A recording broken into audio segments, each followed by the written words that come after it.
And we're live. Hello and welcome to the 8th episode of Game Theory Gang. I'm Maddie Allen, your crypto psychologist, not medical advice, with David Feeder, the validator himself, and Felix, one of the founders of FreePulse.io. Welcome, everyone. Thank you. Thank you for having me. Good evening. How's it going? I know that this is a super exciting project that we're covering. Last week, we had thousands of people tune in. So if you're returning or if you've been here for a long time, go ahead and hit the like and subscribe button now. Trying to get over 10K on YouTube someday soon. And yeah, we've got so many really awesome topics to talk about tonight. We are going to interview our host, we're going to interview our guest first. And then after that, David and I will probably do some commentary on multiple things that have been going on in the Pulse and Hex ecosystem. Richard Hart had a very long stream the other day, and there are a number of other developments. We've found out about a new meme coin that Richard himself plans to launch someday, and a number of other things that we'll be able to have a really good discussion about. So with that being said, welcome, Felix. You are the founder of FreePulse.io and Pulse33 meme coin. Is that correct? Thank you. Yeah, that's correct. I'm the co-founder of both of the projects. I'm doing it together with Victor. You've probably heard of him. He has done several websites and, for example, the Pulse logo and so on. So yeah, we're doing this together and are around the community for a long time already, like since the beginning of Hex, and are trying to help the ecosystem grow. That's amazing. And I want to ask you a lot about that. Did you say that your co-founder made the logo for Pulse? Yeah, and Pulse X, actually. Wow, that's so cool. It's amazing, yeah. Were you guys involved with the sacrifice websites at all? No, not at all. Like Victor is only a web dev, and so he's focusing on websites and stuff, but not a dev when it comes to the core of Pulse or anything. So yeah, we weren't involved.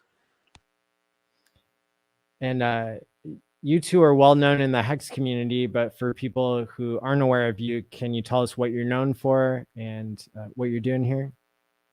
Yes, so we are both pretty young actually, and both found Hex when it was launched in 2019. So Victor got in at day 1, I got in at day 8, and we are both around in the German community a lot because we're both coming from Germany. And yeah, Victor is a mod in many of the communities, like he's modding in the Pulse chain community and Pulse X and so on. He's doing websites for Richard and all that stuff. So we are doing quite a lot in the background. But we never were any kind of public influencers or anything. So we just were around, and people know us mainly from Telegram. But we don't do YouTube channels or anything. So yeah, we've been working in the background. Cool. Yeah. And now I'm not sure what questions David has for you, but I was hoping that you could walk us through, if somebody doesn't know at all what FreePulse.io is, maybe you could explain that and Sure. we can get into that. Sure.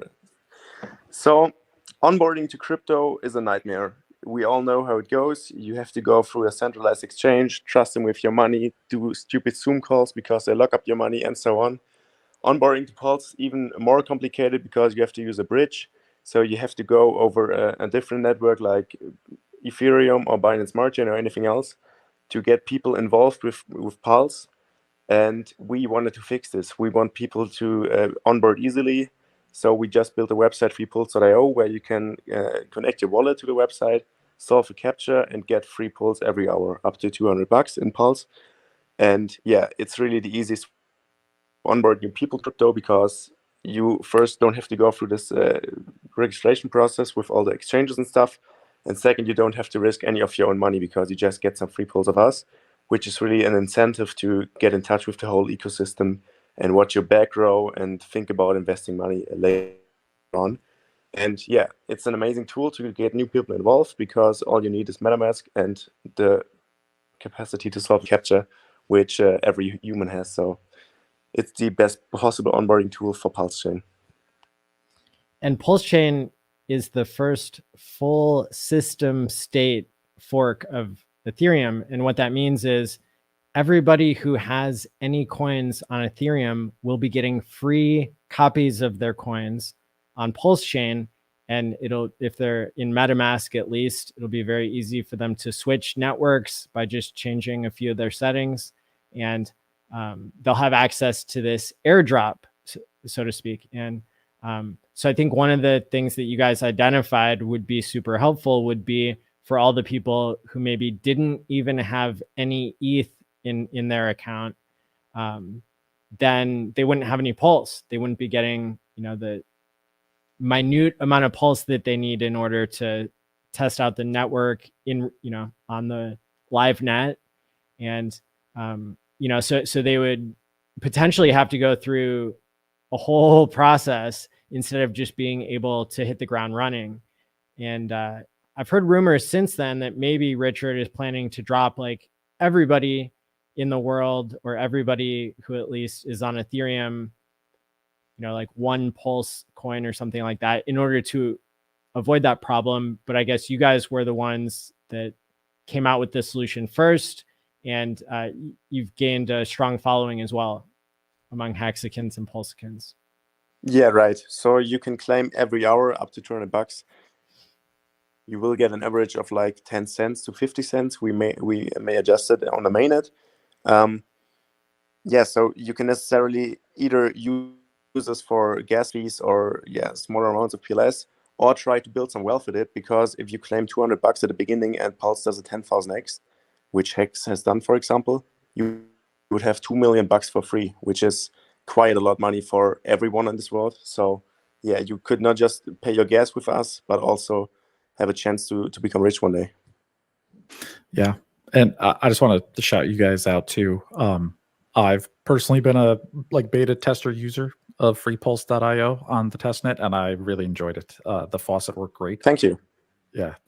No, thank you guys. It's really cool tool. The faucet's great. It works. I've even had somewhere, I got like 1,700 Pulse, just randomly, off a drop. So that's really cool. I've enjoyed the site. Yeah, I can share some numbers with you. We already got over 100,000 users within 4 months, and on a beta that doesn't even give away real money yet. So we have the potential to get over 1 million people involved within a pretty short period of time, which is just amazing. And we got like 750K captcha solved. So every time you claim Pulse on the website, you need to solve a captcha. So that has been done over 750,000 times. Wow. And we are just growing insane. We got nearly 7K on Twitter, and in our Telegram chat are around 4.5 thousand members. So the interest in FreePulse is really high. Man, I have a kind of a nerdy technical question, I guess, just sort of popped into my mind. Are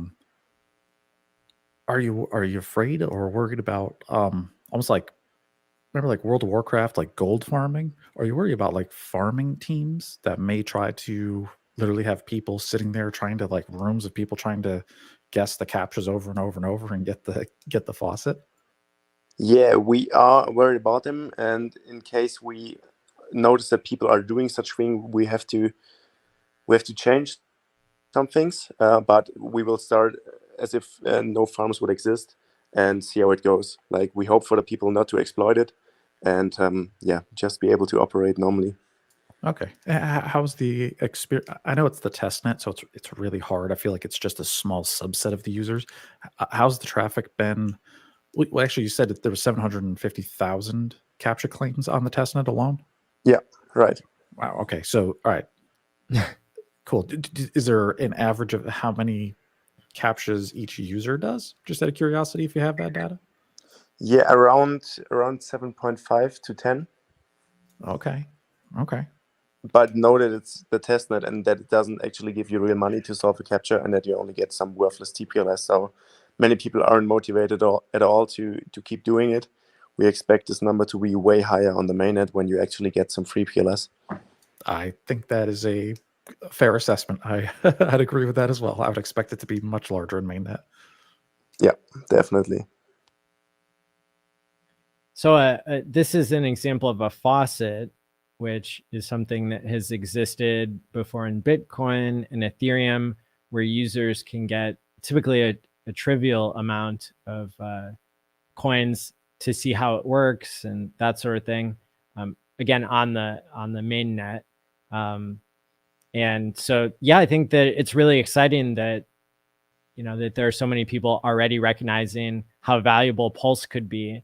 And if somebody's out there even getting 10 cents or $1 worth of Pulse for free at freepulse.io, that could turn into a lot of money someday. I think that that's really cool. So, yeah, and I mean, all you gotta do is click 2 or 3 buttons on your computer and you're done. And people are complaining like, oh, I won't get a millionaire with this faucet or whatever. But in case you claim $1 and it does 10,000x, you still got $10,000 for free for literally clicking 2 or 3 times around on your screen, which is just insane. Like, you never earned money that easily in your life. Are there people really complaining like that? Yeah, there actually are. Like, even if you give them free money, they still complain. But it's a minority. The majority of people are super thankful and a great community. That's good. And where does the free pulse come from? Like, oh, he dropped off. Oh, no. I suspect he'll be back on. By the way, I already know the answer to this question. But oh, well, yeah, me too. And I think we could talk about it until I think Felix will reconnect. Here we go. Well, let's guess before he answers. Sorry. Hey, can you hear us? I can hear you again. Yeah, sorry. All right, cool. No, welcome back. Go ahead, Maddie. Yeah, so I already know the answer to this, but for the audience at home, where does the free pulse come from? We are actually paying it from our own bags. So we are funding it with our own PLS. We've both sacrificed a lot of money for PLS and got some decent bags. So we decided to pump them by giving away a part of it to the community and get more people involved and grow this whole ecosystem, because in the end we profit from it as much as everyone else, and it's the right thing to do if you got enough PLS to fund such thing. Thank you. And then amazing. Another way that it's going to be funded also is through the mini game, like a casino style mini games on the site. Yeah, and that also actually funds the faucet, right? And actually the dedication phase. Yeah, so we also run a dedication phase. We decided to not go with a sacrifice phase because it's kind of a cash grab. We call it the dedication phase, and it's not a typical sacrifice phase where you make the founders rich, but it's a way to fund the faucet for a longer time and just make it run like forever or for multiple years at least, and get more people involved in the whole Pulse ecosystem, which is quite a big difference to all the cash grabby sacrifice phases you see popping up on the left and right. And totally. Yeah, absolutely. And I just do want to shout out, I actually really enjoy the mini games personally. Thank you. Yeah, and they're fun. And especially the prediction ones where I feel I was just dominating at him, dude. I was like, I was going hard, and I was really enjoying it because they were fun questions. Like on Richard's next stream, do you think he will mention that he called the Bitcoin top in the first 60 seconds? Yeah, like that's hard. Yes, he might, always does. Right? That's like a 50-50, huh? Maybe he will, maybe he won't. So it's really like that was a lot of fun. I really enjoyed that. Yeah, for sure. Yeah, and I mean, it's also, there isn't anything wrong about playing some games every day now, because not everyone is addicted to it, and not everyone is losing all their money on it. And if you're a guy who can control himself, you can just go ahead and take a small amount of money and play around with it and have some fun. I mean, it's absolutely worth it sometimes. And yeah, playing a game doesn't mean you're an addict or anything. So yeah, nothing wrong about that. But we also added a disclaimer recently for people who are or may be addicted to playing games, and they should just stay far away from the website and only use the faucet to claim and withdraw, and don't play or do anything else. Yeah. Yep. Just like a regular casino, which is totally cool. It's like for adults only, for entertainment purposes only. That's right. you know, have some Absolutely. fun if not. But yeah, right there on the chart. I've won in that middle range there. What was it? 7,133. I've gotten that roll up in there a couple times. And it's cool, man. Like it works. It's pretty fun. Yep. Cool. Yeah, And then that's great. like there's a little profile on the bottom left, and you can get like badges and I love like badges and achievements, which so I've got like almost all of them pretty much. Like I love that kind of stuff. So yeah, it's fun. Yeah, when you're coming from gaming, you probably love this stuff. Yeah. Yeah, totally. Because I've got a profile and like you see my record and like, am I winning? Am I losing? Like, yeah, it's pretty cool. I enjoy it. Yeah, I feel you. So this game is cool. That one you just clicked on, Maddie. It's called Crash. And this counter times up and it's multiplying your money right there. And you got to click a button to cash out before it like goes to zero. So it's about greed. If you just want to make a little bit of money, you can just click it. You can just wait 3 seconds to click real quick and just do it over and over and get little bits of money. But the greedier you are, you let this multiplier run and maybe you'll get a big multiplier. You'll get a 10x on your money if you can click before it ends. And you don't know when it's going to end. So it's tough, but it's kind of interesting. It's fun. Okay. What about this one? Multiply. So this one's real simple. It's kind of like a coin flip. It's actually like etherroll.com sort of. You pick your odds in the middle there, and you can set it all the way from really hard to really easy. And then you pick how much you want to bet. And then it does a mathematical calculation like dice roll behind the scene. And then either you win or you lose. Either you rolled above or you rolled below. And what I did for this is an achievement to like play like 10,000 games in this. And you can just set it on auto bet and just do the minimum bet and set it on 50-50 odds. And I would just let it run overnight. And because it's 50-50, you don't really win or lose. It just sort of like averages out in the end. And it worked. I'm glad you're having fun on the website. Yeah, it's cool. I lost twice. What's this one? Mines. This one is hard. This one's kind of like Minesweeper, sort of. It's really hard. I seem to get it it's very challenging. Good luck. What am I supposed to do? Just not click on a mine. Did I win? Can I cash out now? You can if you want. You can keep going until you think you've risked enough. What did I just gamble? 200? All right. I'm going to cash out. Ooh, see, hey! There's mines that you did good. Good job. Yeah. You got it. All right. I gained 2 TPLS because I think I bet 200 and I won 202. Sadly, jackpot. The prediction games button is missing because I think probably Felix and Victor tired of, it's just, this is test net. So wait until mainnet. I'm sure there'll be more of those, right? Exactly. Yeah. Yep. That's cool. Awesome, man. Pretty cool. Yeah. Right on. Very cool. Thank you. Yeah, and that's necessarily the idea behind FreePulse. So it's literally the best onboarding tool you could possibly build for a blockchain. And yeah, we just did it and are amazed about how well the community likes it. It's incredible how much traffic you've had. Do you have any guesses as to how many of the over 100,000 users you've had might be people who sacrificed versus people who didn't? We sadly don't have any insights on that at all because there's literally no way to measure whether people sacrificed or not. But we see the people in the chat and in the comments on Twitter and so on, and many are just new to this whole thing and are just finding out about the website and about Pulse and so on. And many missed the sacrifice. So it shouldn't be that high of a share. I feel like 20 to 30%, but 70% are new. Wow. That's cool.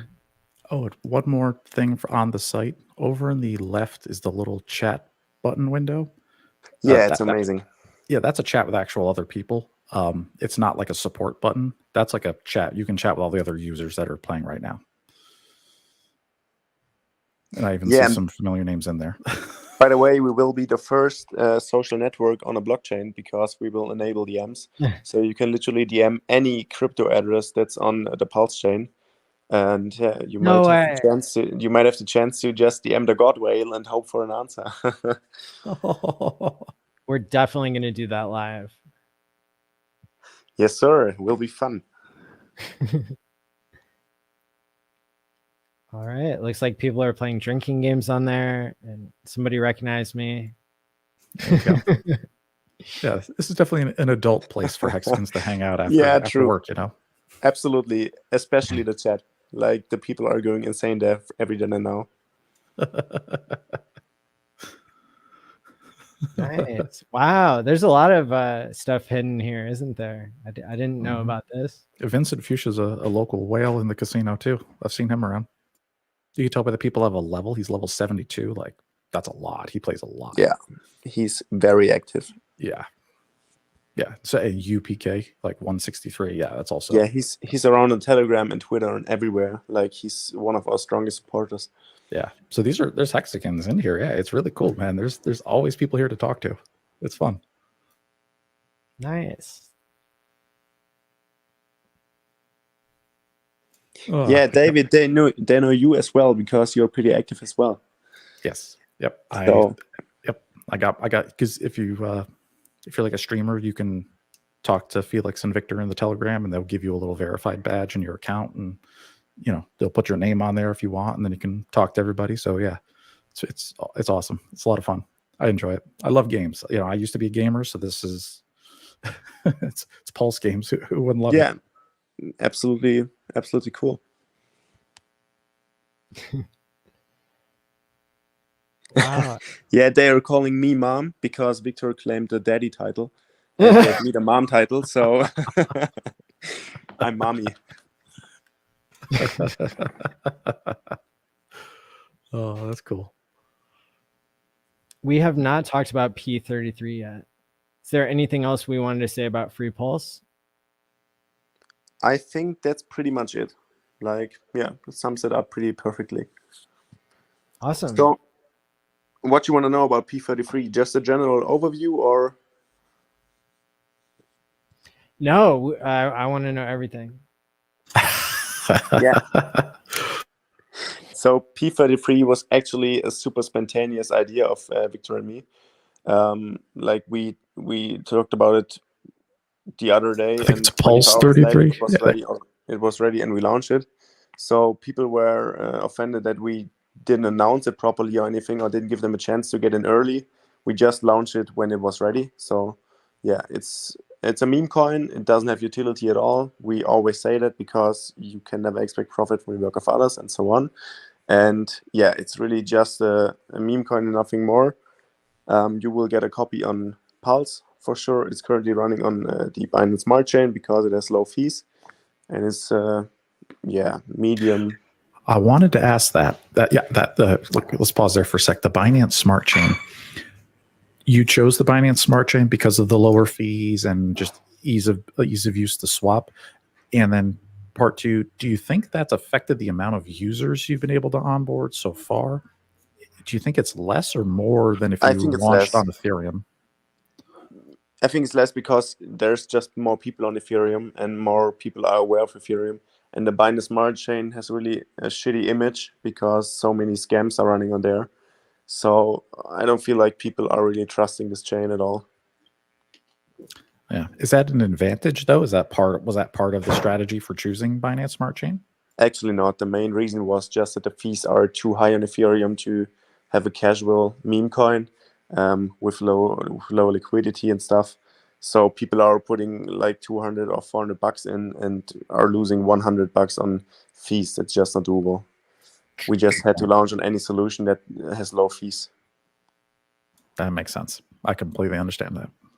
Sadly for me though, so all right, so let me follow up with it, because even I personally, I've never used the Binance Smart Chain. I'm very hesitant to go to Binance land.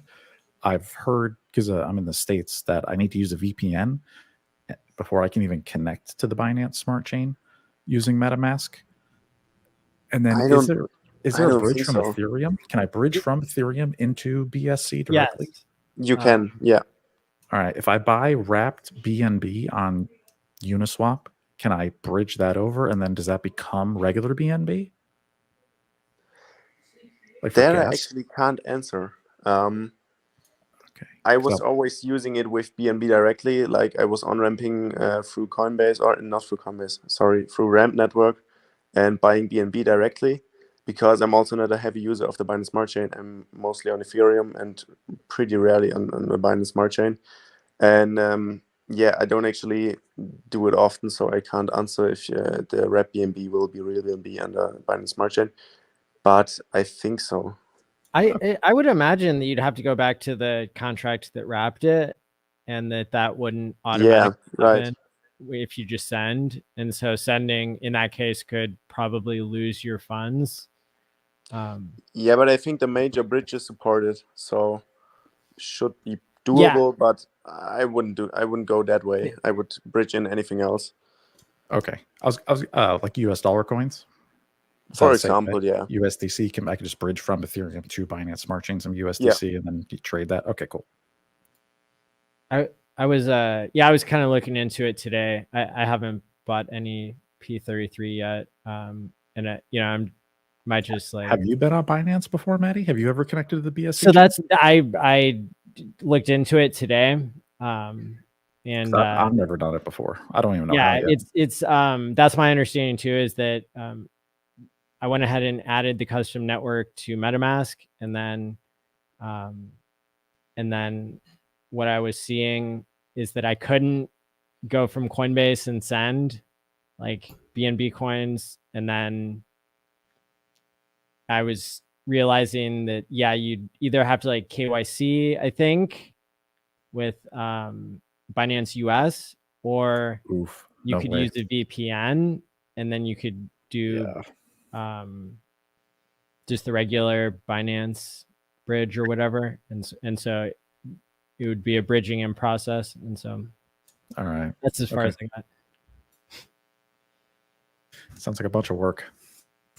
Yeah, so the bridge I'm using is Connext, I think it's called, and it's pretty simple, pretty easy, and it connects multiple networks, not just Ethereum and Binance Smart Chain, but also like I think it's called the Gnosis chain and stuff. It was XDive earlier, but yeah, I've heard of that too. For the guys from Gnosis Safe, you're right, rebranded XDive into Gnosis chain. Yeah, yes, exactly. Yeah. The chat's saying that it's not a lot of work, that you don't need to KYC, you don't need a Binance account. They're saying you can use change.io.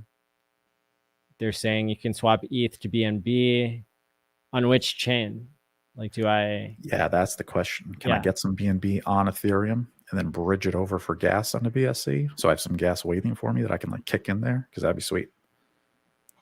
Because I can't buy from Binance, I don't think, unless I register, which I'd rather not. So if we have Ethereum wallets, tell us what the next step is.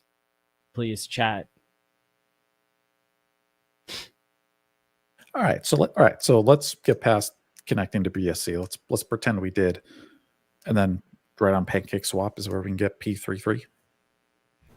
Yes, right. You just click the buy on PancakeSwap, and you are good to go.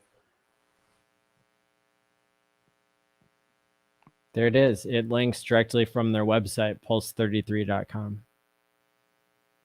And then when the Pulse chain fork of Ethereum happens, and then once mainnet's up and running, then you guys are just going to airdrop the smart contract state onto the Pulse chain. As they don't get copied because it's on Binance Smart Chain, we have to airdrop it, and we'll do it. Cool. Yeah. Same addresses, right? It's all the same stuff anyway. It's just an airdrop. All the same. Just a one-on-one copy. Interesting. Very interesting. I've heard it. We have a burn contest, so people are burning their P33 just to get in a private Telegram group. And yeah, you are right. There's the leaderboard.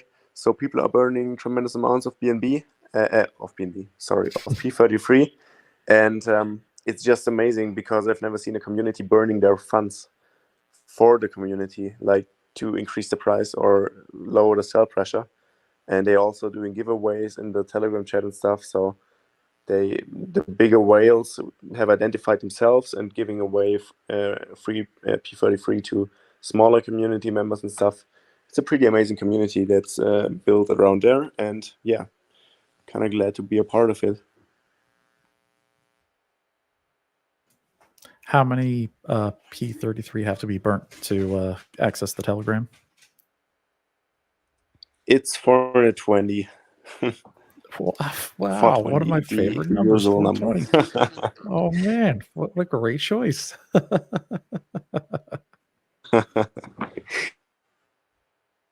Oh, and then I think, Matt, even down below, can you scroll down a little? I think it shows the burning class. There it is.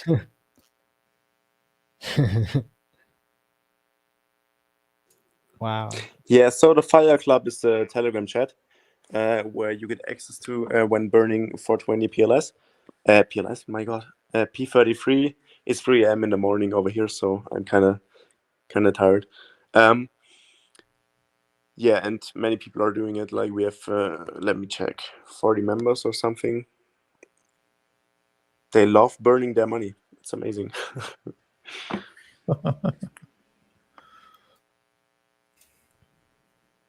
Pretty cool.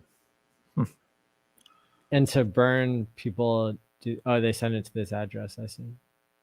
Yeah, right. Just 0.000. Did you guys ever consider doing an airdrop, or did you just plan on making this standalone? We consider many things, but we cannot ever give you any kind of guarantee, as you can't ever expect profit from the work of others, and so on. But yeah, we thought about some cool stuff to incentivize holding P33 and incentivize even burning it or keep buying it, and especially holding it through the whole Pulse chain launch, because many people were selling local highs and stuff. Yeah, so we have quite some ideas to even improve the experience. And yeah, but I'm really sorry I can't tell you about them because That sounds we'd get promising. serious trouble. I like that. No, you can't ever expect anything. Here's what I'm expecting is not necessarily from you guys, but in general, I've made the prediction that more and more people are going to be airdropping to hexagons, probably coins that become probably more and more valuable coins because they'll figure out what the right game theory is to apply. We saw Pulse Dogecoin get airdropped, in the past couple of weeks, and we've covered that. Yeah, airdrops are an amazing tool to reach a community. It's just insane. Yeah, the founder came on, of course, last week on the show, and since then, I guess the coin. Yeah, I've seen it. Dipped. I can't remember if it was before or after Tuesday that I bought some like $1,000 worth for 77 cents, and then it's been as high as $3 or $4 here. $4.99, bro. $4.99 was the $4.99. $4.99, bro. Yeah, wow. Dude. Yeah. Yeah, they did a really, really, really good job on Pulse Coin. I have to admit that. Yeah, it's a cool project, and I think it kind of made the community live again because many were depressed because of hex dip and so on and the delayed Pulse chain, and this kind of event just brought life into this whole thing again, and everyone was connecting again. Everyone had to share the same thing and had a pumpamental chart and so on. So it was a pretty cool thing in every aspect. What do you think about coins that are not made by Richard Hart, and what is their place in the ecosystem? It really depends on what coin we are talking. Like if you got some serious projects like liquid loans or Mintra or anything comparable, it's super cool and it helps the ecosystem. Like we need projects on Pulse Chain. We don't want it to be a ghost chain or anything. But many people are just using their chance to make a cash grab or start a sacrifice phase with a white paper in the background and only promises and stuff.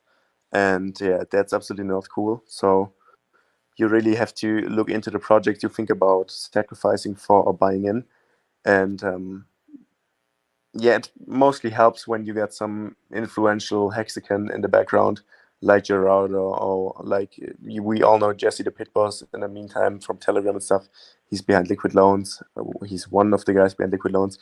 And yeah, you just have to know them and trust them and see that they are actually working on a product and not just selling promises, because this white paper selling and all that stuff is just disgusting. People are making millions or hundreds of thousands of dollars on really nothing at all, like no product, just promises. And it really disgusts me how you can exploit the community in such way. Same. Yeah.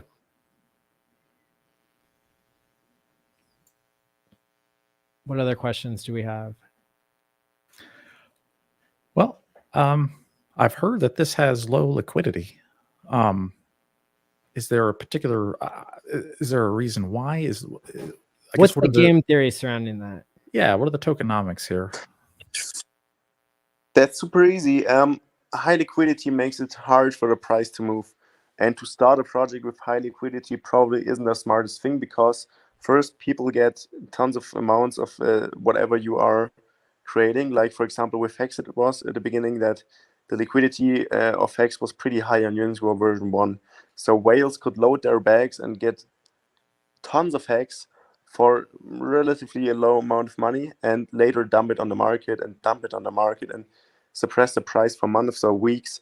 And that's just disgusting. So you rather want to start with lower liquidity and make the people move the price and make them buy smaller bags and stuff, instead of allowing them to accumulate tons and tons of money while not even moving the price at all.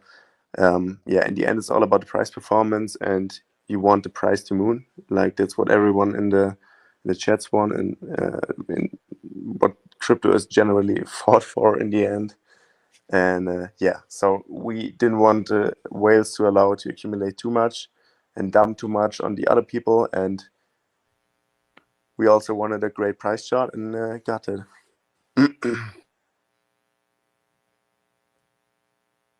What are the other tokenomics behind Pulse 33?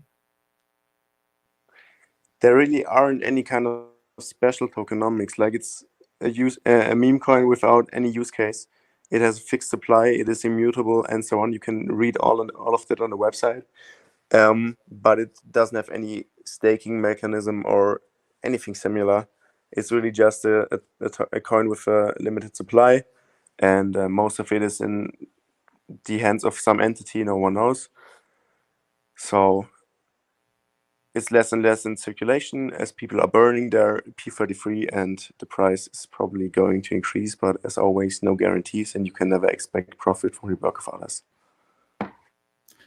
Is there a way to like mine it, or does the master wallet? Does the master wallet just add coins to liquidity every so often randomly? Yeah, it does it randomly. So yeah, just no one knows when it's the next time or when it removes it or whatever. But all of the supply is pre-minted, and it's in the large parts of it are in the master wallet, or however you want to call it.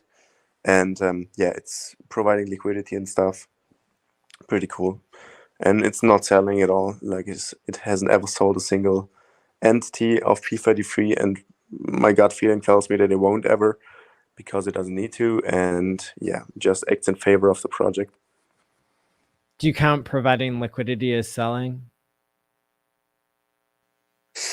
I mean, legally, no, because providing liquidity it's necessary. Like, you need liquidity to be able to trade, and as long as it's not any kind of limit order or whatever, it isn't selling. Like, I would, if some entity decided to put single-sided liquidity, only P33, it clearly would be selling. But if you just provide normal liquidity to enable people to trade it, I wouldn't call it a sell. But that somebody's receiving coins for that. I mean, so it's not for non-legal. Only if they pull the liquidity. Because like the Hex OA has never sold and never provided liquidity. Well, So that's the HexOA has provided liquidity. difference. Like back in the day, the HexOA totally did provide liquidity. But how did it end up with more coins than ever? You know, how did it end up with 95 or greater % of the supply?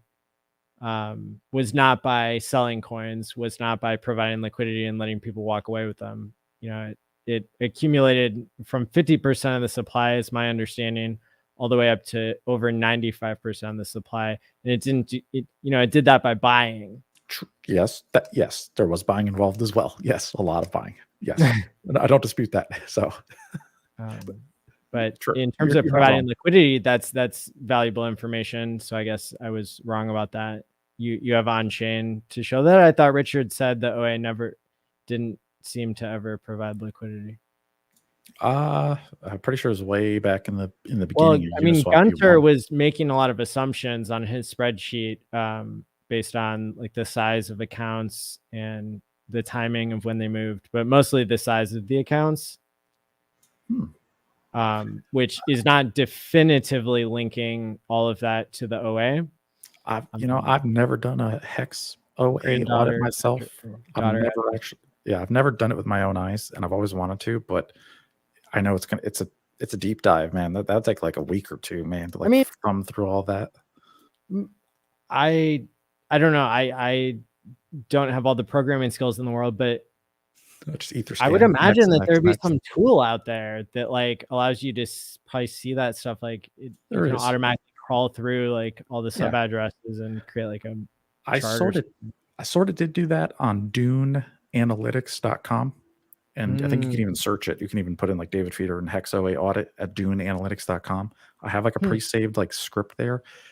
The problem is it shows all the output addresses. So it shows every address that got Hex from the OA, but it looks like crap. And like there's no way to export it to an Excel file, and like the website's kind of junky. So it's like the results are like, but it's there. So, but it's not like user friendly.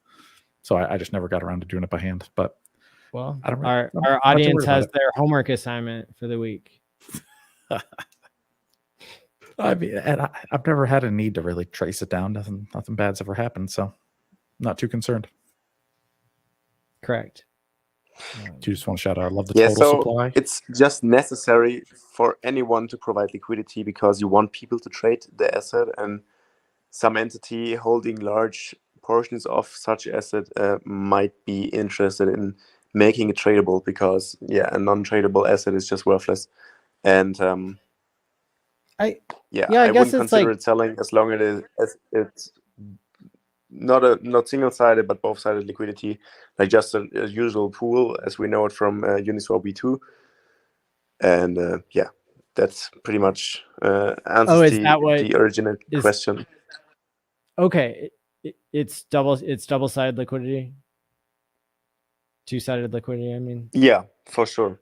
Nice. Yeah, and I guess like now that I'm thinking about it more deeply, the OA did provide liquidity in terms of the adoption amplifier lobby, and so in the end, you have to get the coins out to somebody, and people who are willing to pay for them, it's a different tokenomics, it's a different game theory than people who are getting them for free. I'm seeing here that there are not a lot of holders.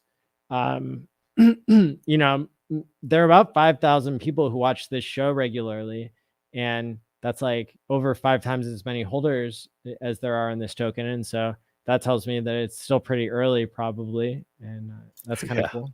Yeah, most of the Hexagons don't know how to get to Binance. We're all like, hey, like it's like on the other side of like a river we got to cross. Absolutely, David got a big point here, and we think it might increase a lot when we launch on the Pulse chain. Like, Binance is just, you don't want to trade on Binance usually, so you don't want to be around there at all. It's a necessary evil in that case because you need the low fees for such project, but it's not a long-term solution, and we are all waiting for Pulse chain to finally launch. Do we know if FreePulse.io will advertise for Pulse 33, or will there be any like cross branding? We Probably are no currently not planning expectations. on it because, Okay. sorry? I was just gonna guess that you're gonna say no expectations of work from others. Yeah. No, not in this case, because we're actually not planning on doing any kind of cross promotion yet. We might do it on the Pulse chain, like once mainnet is live, but there I have to say you can never expect profit from the work of others. Good answer. And I know some people are dying to know, where did the name come from? FreePulse or P33? Both. FreePulse is necessarily a fork of Free Bitcoin. I don't know if you know it, freebitco.in. It was the same thing for Bitcoin, just a faucet to get people in, and it worked amazingly well. Like they onboarded millions of users through their faucet, and yeah, you can check out their website. It looks scammy and trashy, but we just wanted to do better, and that's where the name FreePulse is coming from, actually. So it's more or less a fork. Like the website is self-developed and everything. You will see it once you are on freebitco.in. But the name's a fork. And P33 is actually super easy explainable. It was just Pulse, like it's Pulse 33, not P33 in the end. And 33 is just a random, a funny number. So yeah, it doesn't really have a meaning at all. But the ticker symbol is kind of funny because it says P. So Yes. Okay, perfect good. for a meme coin. I'm glad you admit it.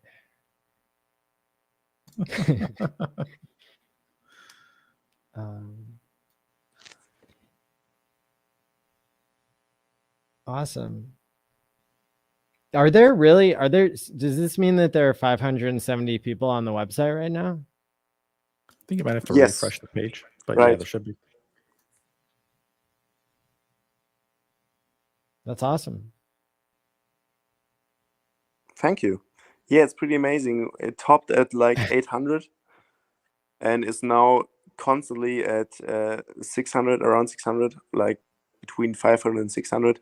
Let's see what it's on mainnet. It's going to be amazing. Yeah, absolutely. Do you have any predictions as to when Pulse will launch? I hope for May. Like, I really, really, really hope it will be May. So my prediction is end of May. Yep, I hope you're right too. Yep, I like that answer. I feel the same. We're so close, so close. Yeah, like I feel like the SEC totals could be done. The last version was published on the 30th of April. And since then it was quiet, and now we have the 4th of May. So pretty unregular. So they might be finished. And then it's really what Richard said, DevOps and getting ready to launch. And it might be done by mid-May or the week later or even end of May.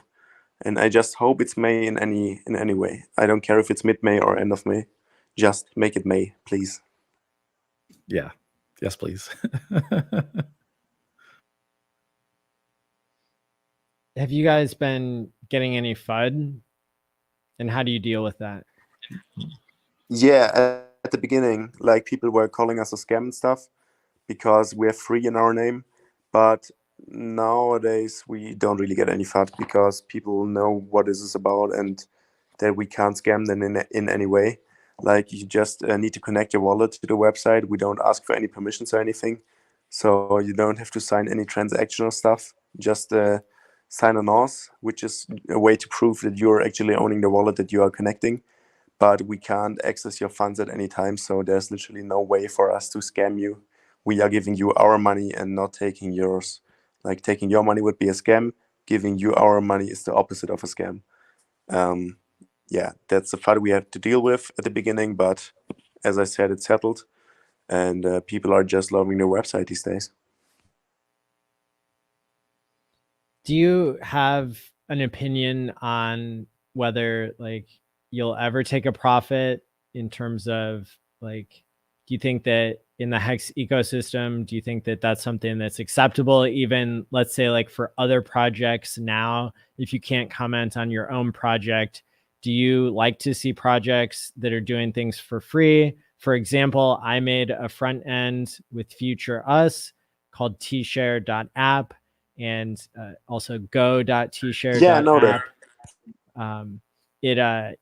You know, that's something Amazing where job. it's an thank you. It's just a simple example of how people can do things without charging a fee. Whereas I've gotten a lot of feedback from other people that said that, you know, they think that charging a fee is even more ethical than not charging a fee, because they say that that's what you need to grow, and they give lots of reasons why. So I'm just curious where you stand on that kind of debate. I think it's fair to take a fee if you're providing a solid service, but in the end, we are a community, and it's super cool and pumps your own bags if you do something for free. Like if you help the community to grow for free, you are necessarily pumping your own bag, and I think that's more than enough as a payment. Like, look, for example, the whale hike spot on Twitter. People are loving it. Like, they are retweeting so many stuff from the whale hack spot, and I've never seen the developer take any money for it. And yeah, I think a community really stands and falls with doing things for free and doing it for the community without wanting to earn money.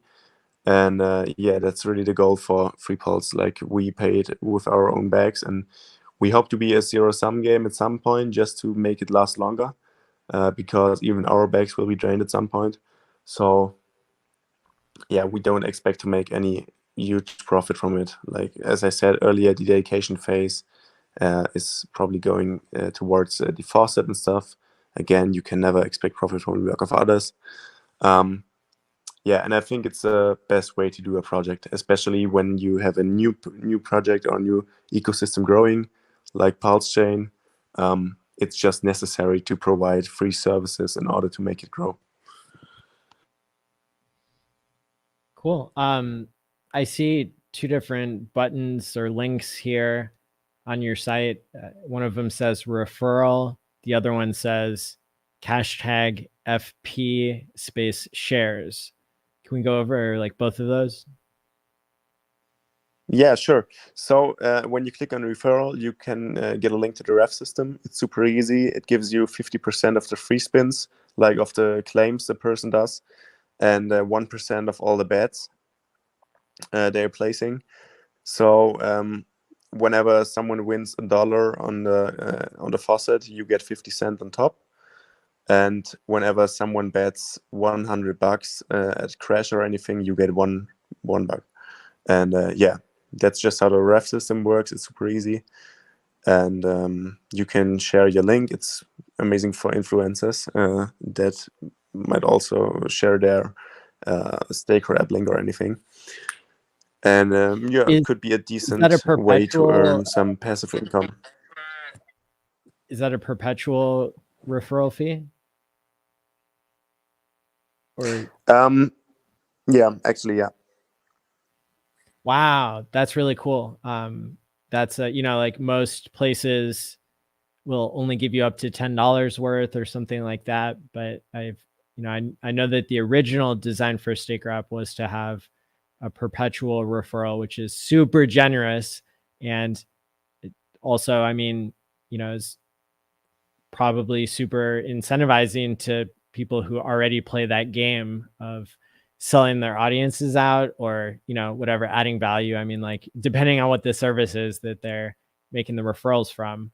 But I think that that's really cool that you guys are being so generous. And Thank you. How often is that paid out? Because I know that there have been some problems with that in the past for other projects. Yeah, like, so it's accumulated on the website, and you can withdraw it whenever you want. Like, it's your decision. Nice. And then, David, did you have any questions about the referral program? I'm just working on what URL I want for mine because I already have my profile on here and my link. So once mainnet To make goes a live, custom one? I'm probably going to buy some sort of .com and then forward that to my FreePulse IO ref link for my profile. So yeah, totally. But not till mainnet. David's going to slide into the DMs of everybody who he validates for. And he's going to be like, hey, it's your friendly neighborhood validator, David Feeder here. There you go. Use my referral link. You just put it right in your Twitter profile, you know, because I only like to shill products that I use personally. So if I use something and I like it, I'll shill it. And if it has a ref link, even better.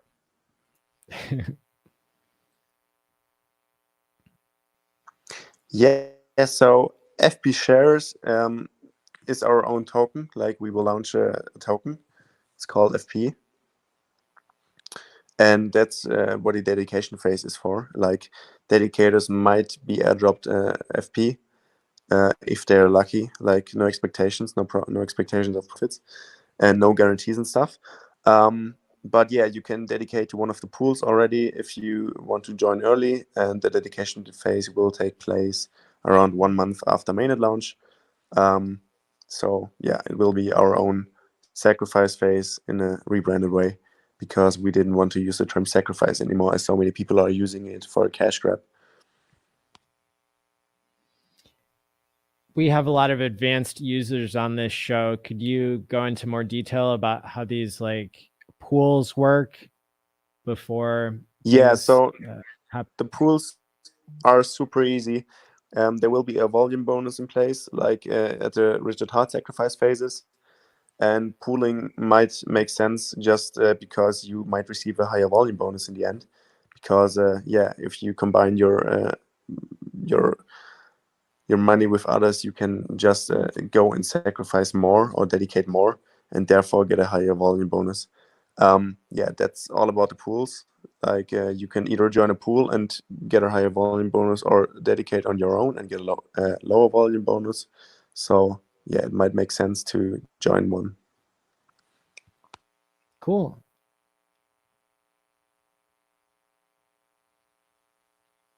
Very nice. And so it's not like a pool like providing liquidity. It's like a pool where you're kind of like like you're sending a sacrifice address, but you're being entered in. Right. To go ahead. It's a way to combine your economical energy with others and achieve a higher volume bonus during the dedication phase. And you're contributing to more FreePulse to be given out for free. Is that correct? Yeah, right. So what is being done with the funds in the end, no one can tell you, as you don't know who's holding the keys to the dedication address and stuff. But I feel like it goes towards funding the faucet and paying for ads and stuff, and help this whole platform to grow. Yeah, so it's necessarily a way to help the community and help the whole ecosystem grow by funding the faucet and stuff. And yeah, so it's not about making the founders rich, like not making Victor and me rich. We won't go and buy a Lambo of the money, but it's more about helping the community and helping this whole platform. And then it's live now, is that right? It isn't live yet. It will be live around 1 month after the mainnet launches, but the pools are live now because they already formed and are collecting money. So yeah, you just set the timeline down there. The dedication phase itself will be 1 week long and take place around 1 month after the mainnet is launched. Cool. So I can also tell you about the utility of FP. It will give you, first of all, in-house advantages, like a lower house edge at the games. Like you have higher chances of winning. You can also claim more. You might also be able to claim more free PLS every hour, like through the faucet. Right. It might also give you voting rights, like FreePulse might become a DAO in the future. So you will be able to vote on new features, vote on parameters and stuff.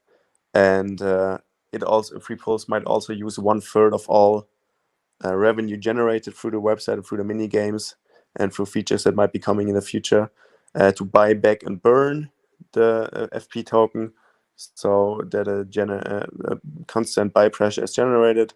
And yeah, it's pretty bullish for price performance, of course. So this utility is not guaranteed, but you might see it in the future. As always, no expectations. Cool.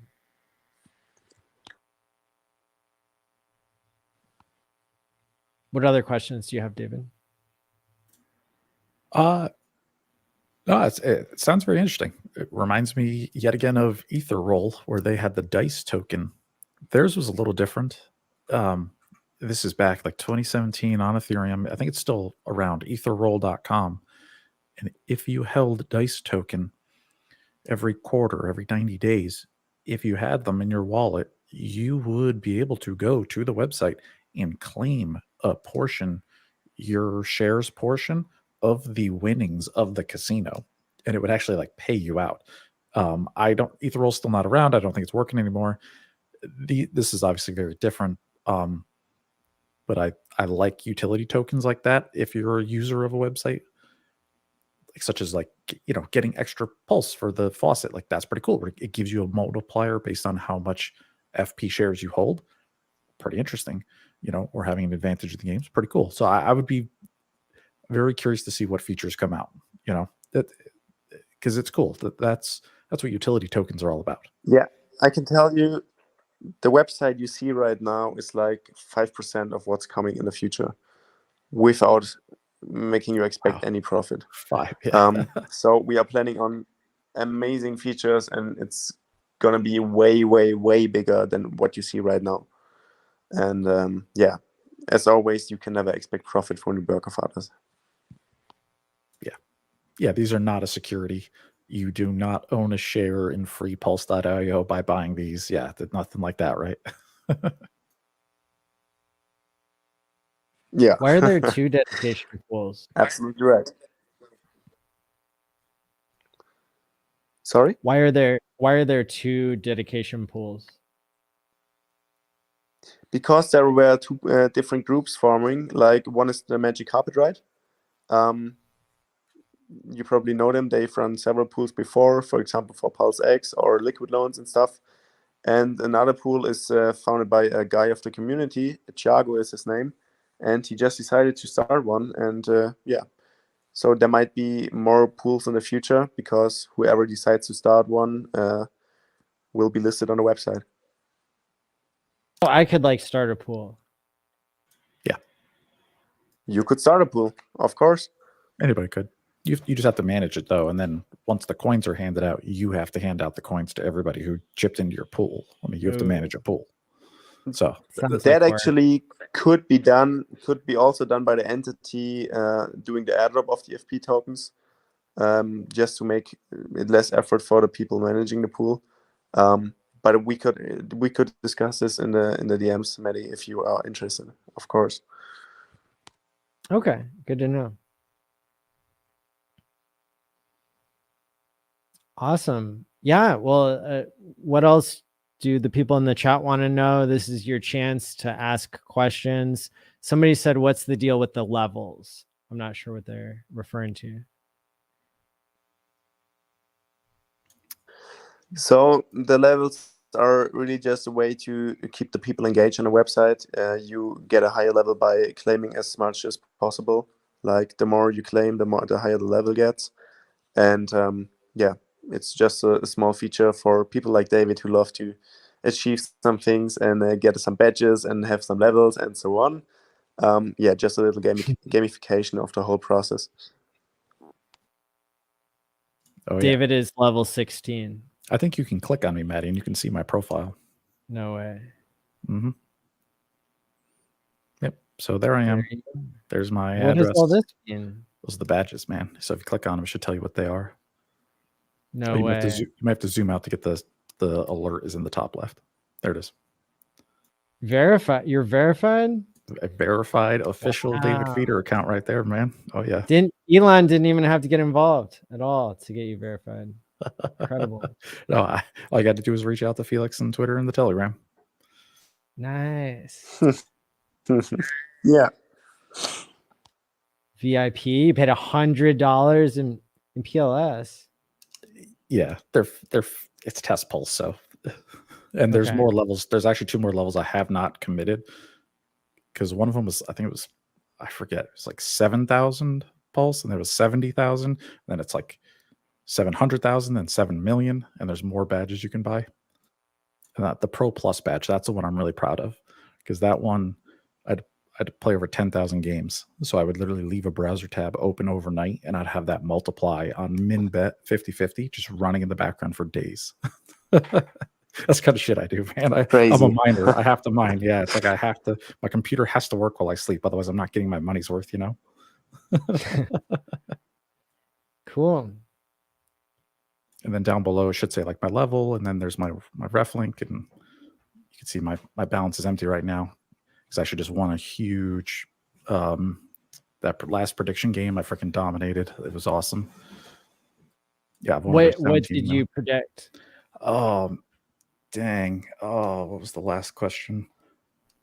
Oh, what will Pulse Chain launch by May 1st? And it asked this like way back in March and April. And I bet it no. I was like, no, we're not launching by May 1st. And sadly, I was right on this one. I wish I was wrong, but kind of saw that coming. So So there's a way I can DM you on here, or is it just a public chat? Not yet. We are enabling DMs on mainnet. Like you can go ahead and DM David or anyone else on the blockchain then.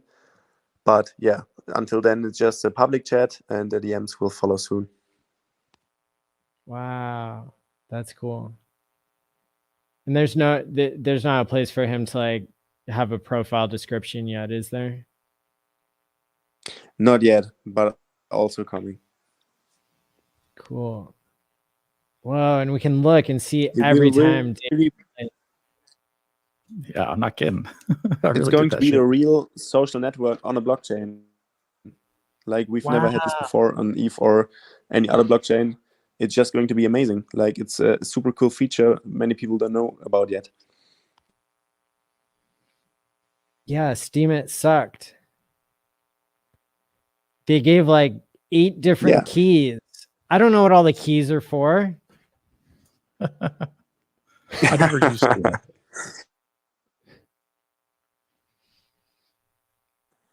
Neither have I, but I'm glad.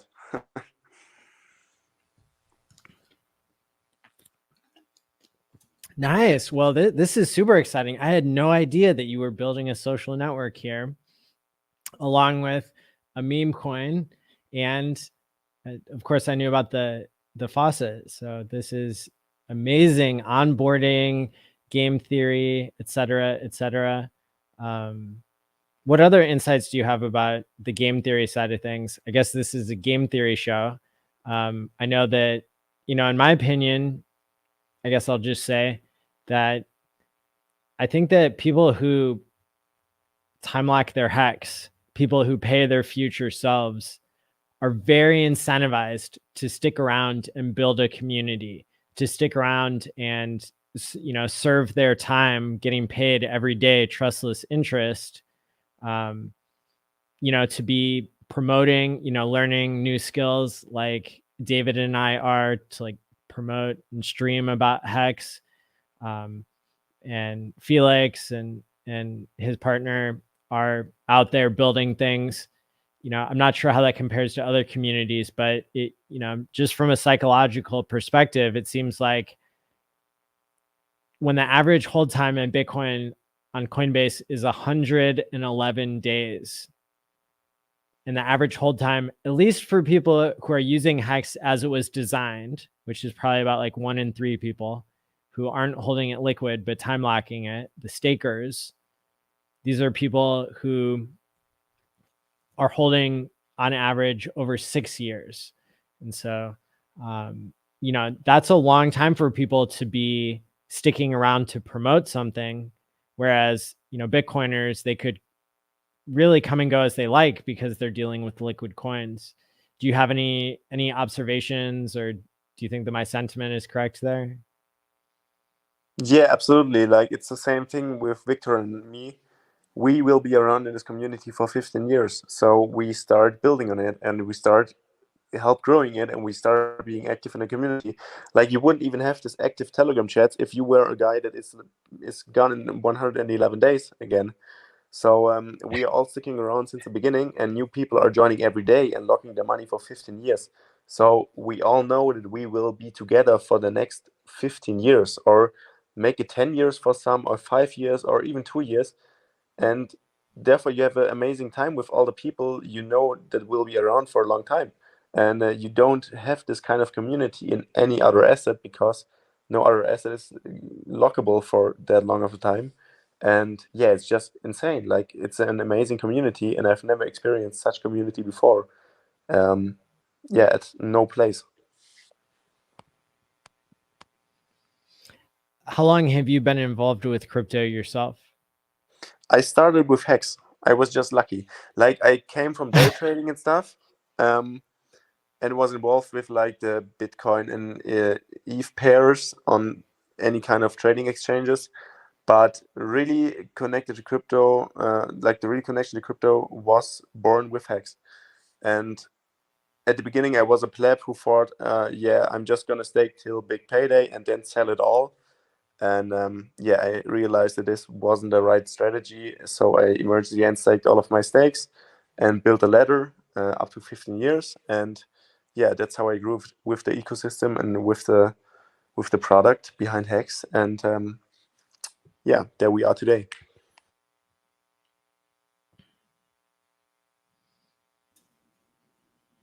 That's awesome. Yeah. What other questions do people have? I think so far it's everybody's just super impressed with what you've done here. Thank you. Ben Jerry says, dude, WTF, blockchain Twitter beat Elon to it. That's right. Yeah, totally. Yeah. Let's see if Elon dedicates 44 billion.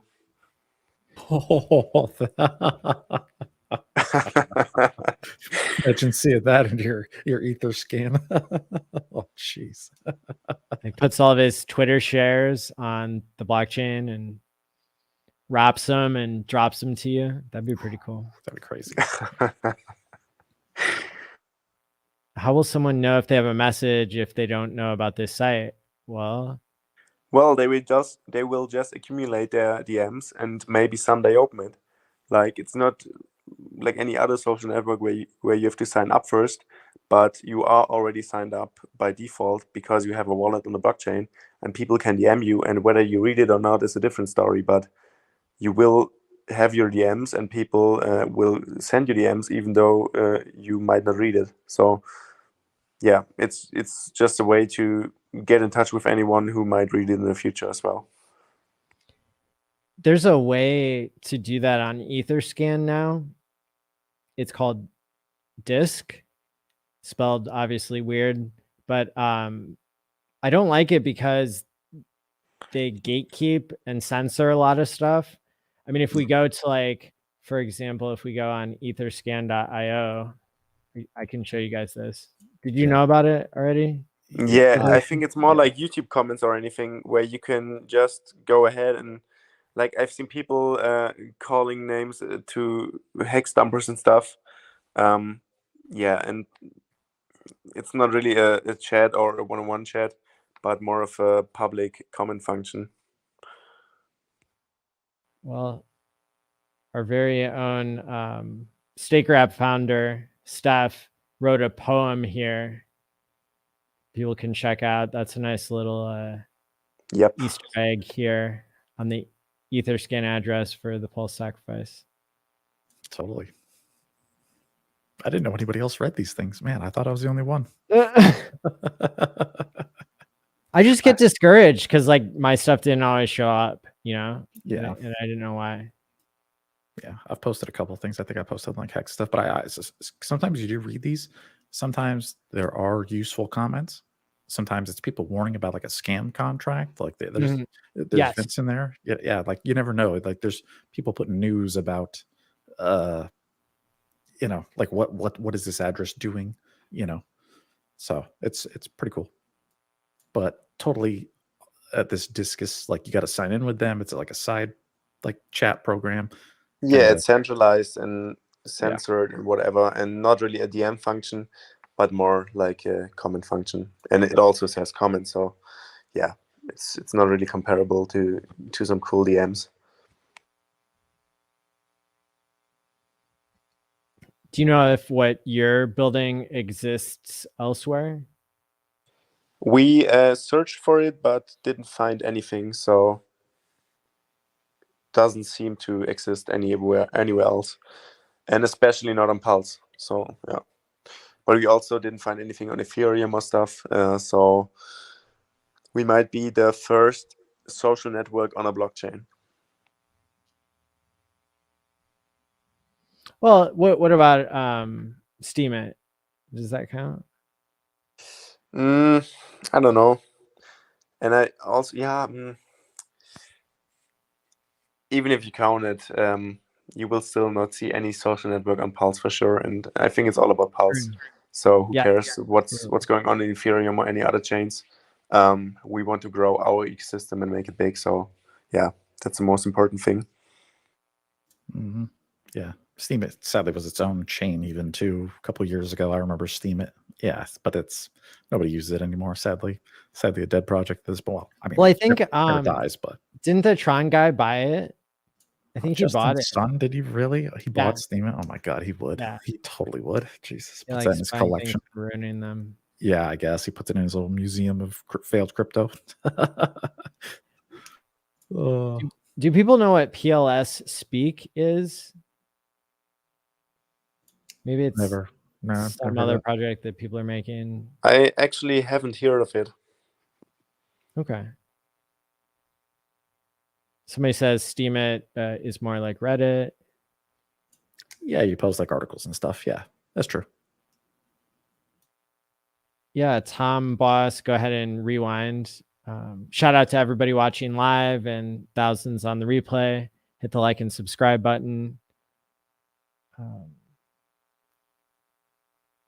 Yeah, cool. And so, yeah, so it sounds like there will be like a public, well, there already is a public space for people to chat. And then in the future, there might be DMs.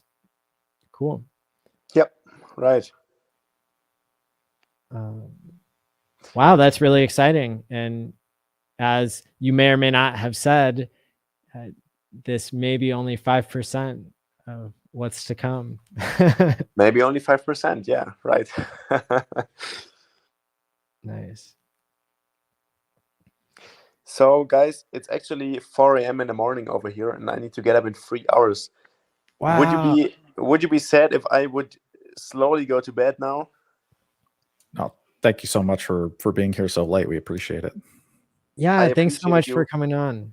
I appreciate you. Thank you for having me. It was an amazing time. I'd love to do it again in the future, even with Victor. Yeah, he's asleep right now. A different time zone in Germany over here. So yeah, appreciate your time. Appreciate you for having me, and yeah, we'll stay in touch. Sounds great. Yeah, man. Thanks we'll again, catch you next time. Thank you. Have a wonderful day. Thank you. Yep. Bye. Well, David, we just are so lucky, the two of us, getting to interview all these amazing different people building cool stuff on Pulse Chain. Absolutely. Yeah, there's a lot of cool projects coming out. It's super exciting, super bullish. And that's going to be users and transactions on Pulse Chain. There's going to be a lot of stuff to do. It's going to be cool. I'm going to see if I can change up the in the future. I'll have to create like a different overlay to whenever we switch to topics, so it'll be easier for people on the replay to like figure out where the next section of discussion is, because I was hoping now maybe you and I could just basically have a discussion about any of the things that have been happening in the past week, because I know that there's been a lot of news, and the things that you and I could cover could give people probably more awareness if they're not aware of certain pieces of news and development. And then we can also give our analysis and expert take on everything. Sounds like fun. So I saw one person in the chat say something about how Pulse Dogecoin is doing socks. Like Unisocks? Socks? Yeah, Oh that's my the rumor. God. Okay. Of course, that's a huge departure from their, meme coin background, because socks do indeed have utility. And, even though this is just a rumor, neither of us have talked to the founder of Pulse Dogecoin to like hear about this. I've heard it from other people as well in the YouTube space, the Hex YouTube space recently. So I guess you and I could maybe give people a background on what are these socks, these famous socks that were first created as a joke on Uniswap. I'm afraid on this one, you might have to tell the story. I only know little bits and pieces. I only know a very small piece that involves Firebun from Stake Wrap. That's all I know. That's right. Yeah. So I can't remember where they got the idea from, but basically like some of the people behind Uniswap, they decided to make a limited supply token that only had like, I'm not sure how much it started with, but last time I checked, it had like 314 tokens. And basically the idea was that you could buy one of the Unisock tokens and you could redeem it for a pair of like really cool socks. And of course, with all like, the money printer going burr and, people literally being willing to sacrifice all their money for nothing, it really caught on. And so the interesting thing though, is that people who bought into this joke, such as is rumored our very own Firebun from the Hex community, one of the premier staker app dev, Firebun, I guess he had one of these sock tokens, and whenever Uniswap did their big airdrop, they, instead of just giving like 400 tokens to people who had ever used the the exchange, I think the people who were holding the sock tokens got some excessive amount of tokens, like 1,000 or 5,000 or something like that. Oh, so that was a huge payday for them, because that, of course, that token went up like super high before it crashed down. So wow. Wow. Yeah, I mean, it's the strangest and most unexpected things sometimes in crypto that produce the highest gains and do crazy price moves you never imagined. That's for sure. For a while, Unisocks were trading more than a Bitcoin. What? Yeah, right now they are. Oh How much my is Bitcoin? God, what? Yeah, dude. Bitcoin's at $37,000, maybe 38, and Unisocks are at $41,000. What is wrong with this world, man? Yes. You cannot make this stuff. Excellent question. Man, real life is stranger than fiction. Are you serious? Wow. I'm serious. Wow. The total supply is down to 301. So that means in like the past year since I last checked, 13 people have claimed their socks. So they literally had so much money that they didn't mind trading something that trades for like $40,000 for a pair of socks. Wow. I'd rather have like 2 Subarus, but okay. I guess the socks are cool. Did Firebun ever redeem, or is he still holding the coins? I don't know.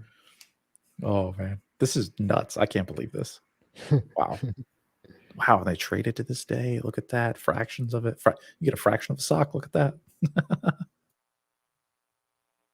Oh man. This is not me, by the way. This is some other Matt rocketship.eth. That's not me. I'm Maddie.eth. For those of you creepers out there. That's random though, that somebody else was named Matt. I guess it's not that random. Yeah. Do you know, is hex19.eth really hex19? Because I've seen him on Etherscan. Do you know if that? All right. I'm just curious. I don't know if you He's in probably talking watching to him. this. We should ask him. All right. Yeah, definitely. Yeah. Yeah. Next time I see him, I'll ask him for sure. Because I see him around on the blockchain. The Coin Critic says that there were originally 500 ETH socks. I think you mean Unisocks. And also says that there are 1,550 Pulse Doge socks. Okay. But the drama that I heard was that, and I don't remember what show it was on, but I heard somebody say that the original Pulse Doge had a sock. And then Pulse Dogecoin copied that too. Oh, I didn't know about that. I don't know. Dang, I did not know about that. These are all rumors at this time. Well, crypto is the land of copy and paste, so it's going to happen. Sorry, not sorry. Whoever does the best job marketing Hex and enriching Hex holders, that's usually who I would stand behind. And speaking of which, I guess Pulse Dogecoin. Oh, didn't get it. I think if you do there you go. I have to type it slower. Got it. Yep. Yeah, all the way up to $3. $10 million market cap. The number of holders is 9,400. Did this really go up 1.3 million tokens since last week? Yeah, it's been a bunch of people minting. Yeah, it's been a lot of action. Wow. Good for the people minting. Good job. I know David and I were two of the main people advocating for people being able to, do what we did. And somebody said here, thank you for the $20 super chat, 55 by 55. Thank you. Something for the channel, donating your time in the community. Our pleasure. Thank you. So the reason why I think David and I both felt comfortable advertising the fact that this is, an airdrop that people can claim, it's because it really is the first and only airdrop that I know of that doesn't have a wrapped Hex contract built into it and awarded only people who time lock their money. So pretty much everybody who has ever watched this channel and got into Hex, they would qualify. And the amount of free money is, nothing to sneeze at. It's, I guess we could do the calculator here on Nomics. Yeah. But it's, it's a substantial amount of money, even if you're down way below TShare, you can still claim like $75 worth. Yeah. And for people who broke up their Hex stakes into multiple wallets, this might have been a substantial airdrop for them. Yeah. I mean, literally, this could be a couple paychecks for some people out there, so yes, definitely. Yeah. I mean, we like that because Hexkins, you can use that. You could sell that to do other things. You could swap it to Hex. You could do whatever you want with it. It's free money, literally. So that's great. And once I started seeing swaps happening on the dexes, and I checked out the code and kind of reviewed it and read the website and looked at the GitLab and looked at the contract in Etherscan. Once I did all that, I felt comfortable, showing how to mint and doing it. So that's really it's still claimable, I think, for another 80 days or so. Correct. And people can find out about that on the website for pulsedogecoin.com. Yeah, but this one's been going up a lot in the past week. Is it going to show me here? Super volatile. I mean, 2 days ago it was at $5. Now it's down to $3. It went as low as that 75 cents. Like you can get triples and quadruples here in like 48 hours if you time it right. Buy the dip, sell the tip. Yeah. And I think another thing that I found interesting about this one is that, Richard Hart, when he did a live stream on Discourse Syndicate with the ladies of Hex, Yes. they did a stream for about 3.5 hours on Friday. Many people watched with their families in horror. Oh God, you don't show that to your family. Oh my God. Yeah. Well, there are a lot of new people in the community who True. are really excited for Pulse to come out. So they were True. Yeah. Because I'm obviously the Discourse Syndicate validator. So I was like, yeah, that is not a family friendly channel on that one. But I thought it was a great stream. I loved it.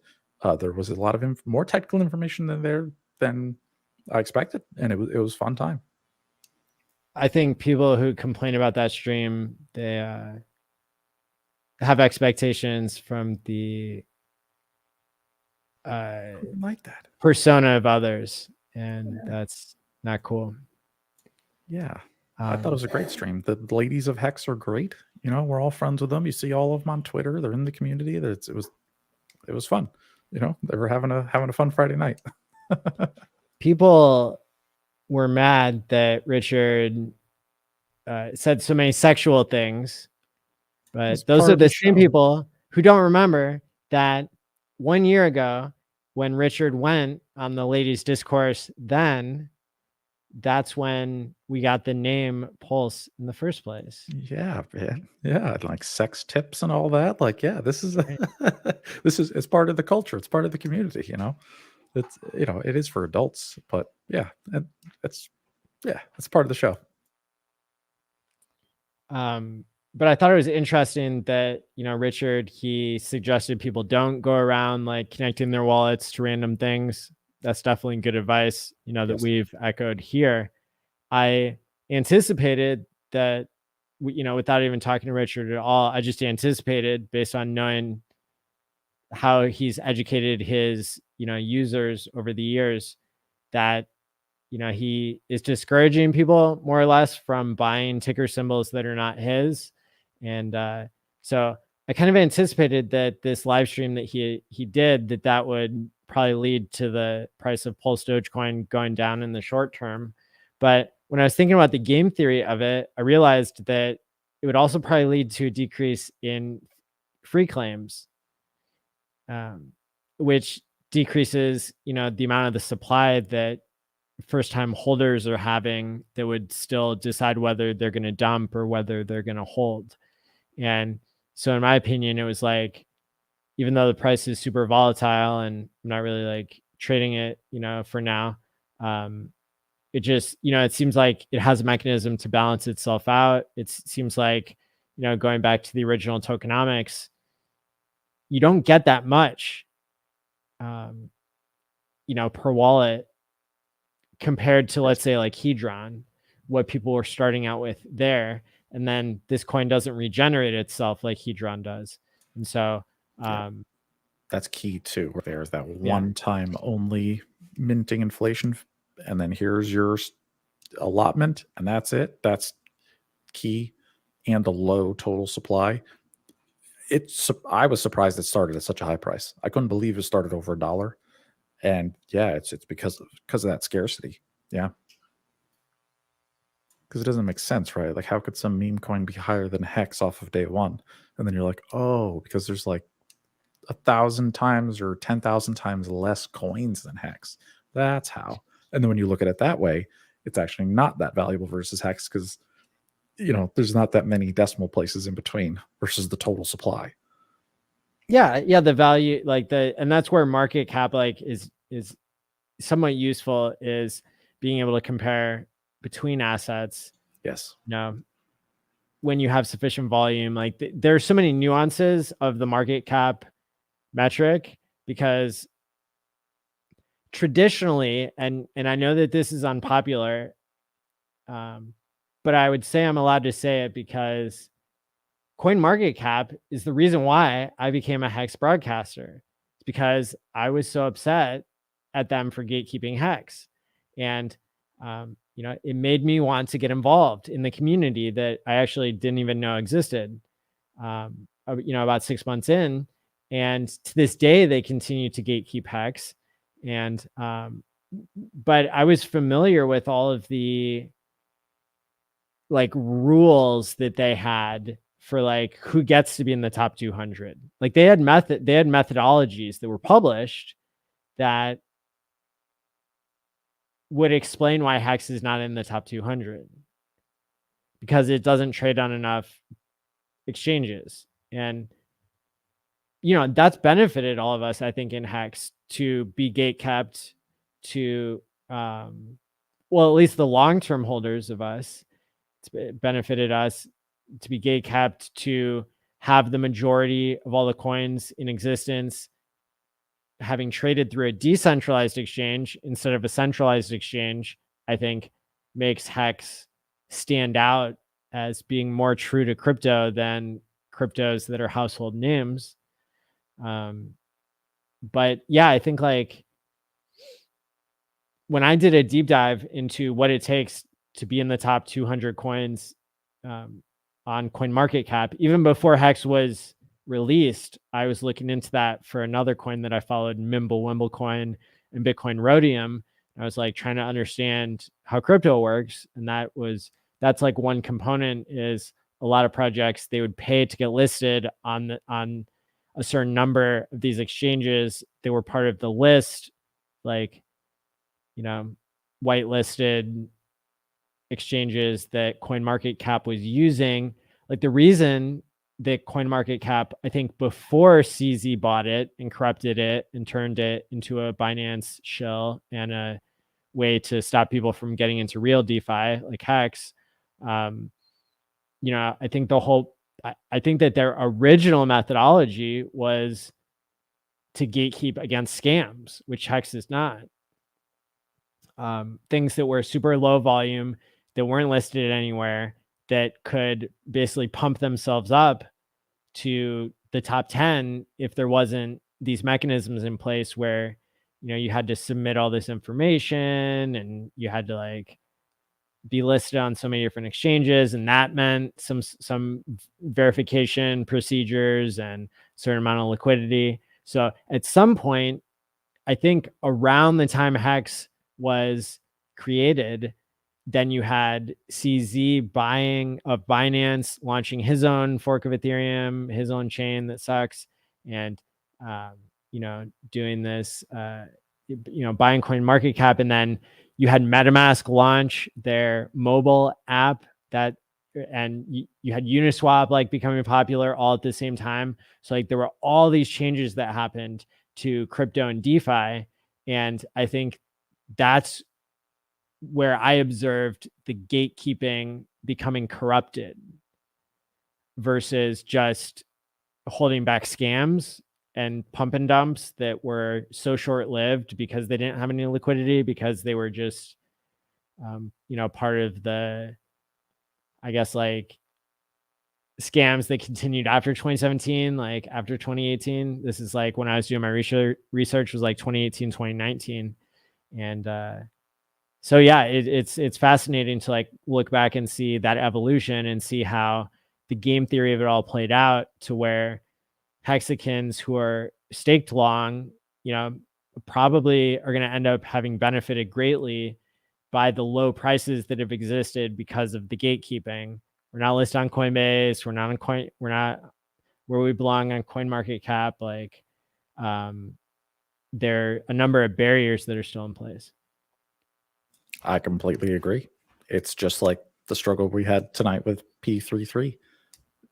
Like if we're Hexicans, we're on Ethereum, and then I have to go make that leap into Binance Smart Chain. Well, I don't know how to do that. And then I need whole new coins and, whole wallet settings. And then for newbies who are just on Coinbase, getting Hex is the same for them. It's like, oh man, so you tell me I got to buy Ethereum or USDC and then withdraw it to some MetaMask wallet? What's that? Oh, and then I got to swap it. Like, yeah, it's that same kind of learning curve where it's a whole nother process. But if you can do that process though, and especially for Hex, that's a life changer. That's huge. That's where all the value is. That's where all the profits are. That's where the action is. That's where you want to be. And even with Pulse Chain, it's going to be the same thing. It's going to be like that. Okay, now we have to bridge out of Ethereum into another chain. and then we go to PulseX, and then we swap. So, it takes some time, but it's a skill worth learning. That's for sure. For sure. Yeah. I'm going to play around with that. Like, just so I can be a part of like the history of, say I did a trade on Binance Smart Chain, and obviously that's not where I think the world is headed. Get a chance to be on the wrong side of history for a couple $100 and then, have the majority of my wealth, my net worth on a Pulse chain. I think that'd be pretty cool. You sacrifice or you burn $210, get yourself in that private Telegram. Hey, that's right. Yeah. I might just do that. I mean, are there any socks in it for me or what?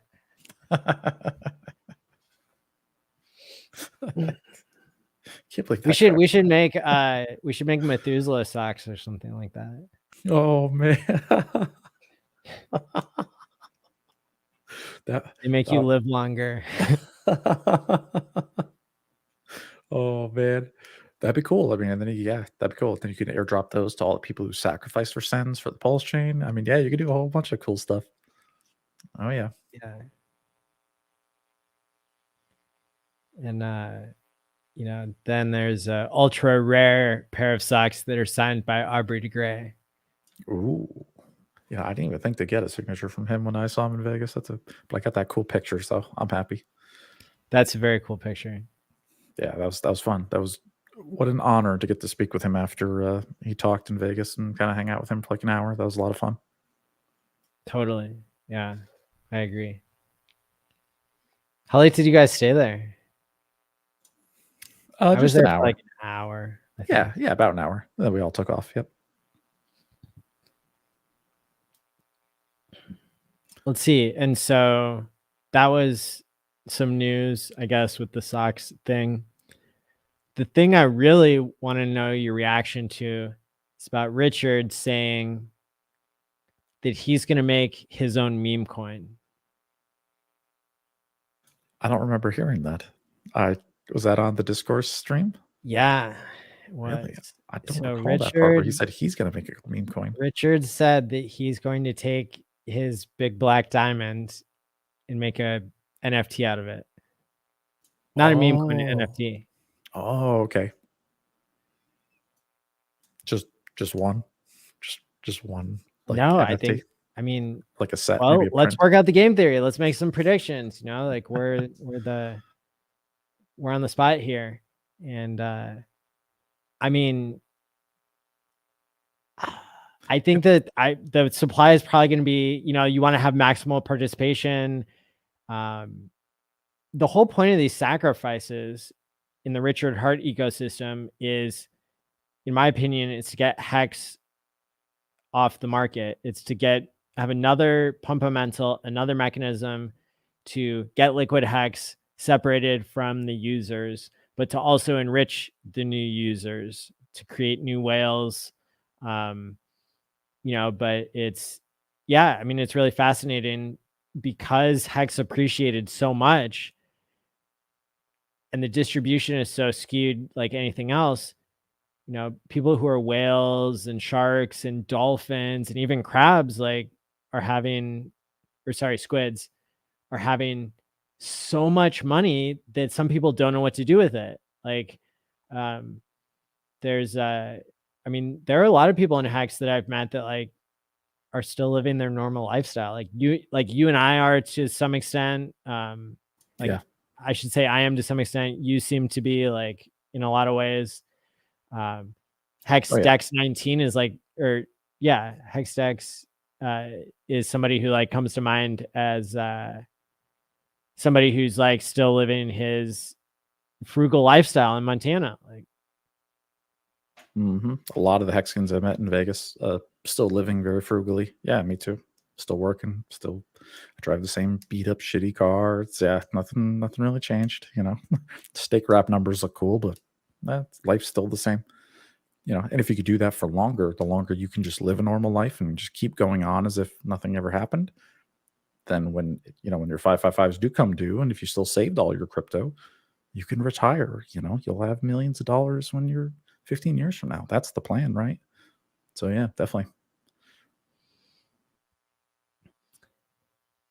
It's just great to hear Richard say that he's willing to make a product for every spot where there needs to be product market fit. And to see already his track record, even though he hasn't said that there will be a sacrifice for his NFT, I suspect that there will be. And I, so that's going to be really cool to see more brand new game theory that's never existed in the world, to be able to see the genius himself and all of the people who contribute, right? There was a Telegram channel that you and I were a part of to be part of the game theory, contributing ideas to Pulse Chain when it first came out, or when it first started to be in development. The secret Pulse Chain Telegram chat, right? And so that was a good example of like 75 super smart people coming together and advising Richard on what are the best things that are happening in crypto. Like, what are the best fundamentals? What are the best tokenomics? What's the best game theory? And I had no idea how much knowledge was out there in the world, like how many experts had all been attracted to this one genius billionaire guy. And so that's how we got all the really cool stuff that we see in Pulse Chain and Pulse X, the incentive token, all these things. It was Richard, but also, the best of the best, smartest minds contributing to, what he would ultimately choose. Yep. And so I think that just like we're seeing a combination of tokenomics and game theory that's never existed before, where you've never had a full system state copy, but then it's also deflationary. It's all, you've also got the buy and burn here and there. You've got staking here and there. You've got all of the things that people want. And so I think it'll be really interesting to see what mix and match people can get with their NFTs. Some people stake NFTs. Some people will, there will probably be a lot of different tokenomics that can be applied to that. Yeah. And on a technical level, just so everybody understands, there's an NFT is an ERC 721,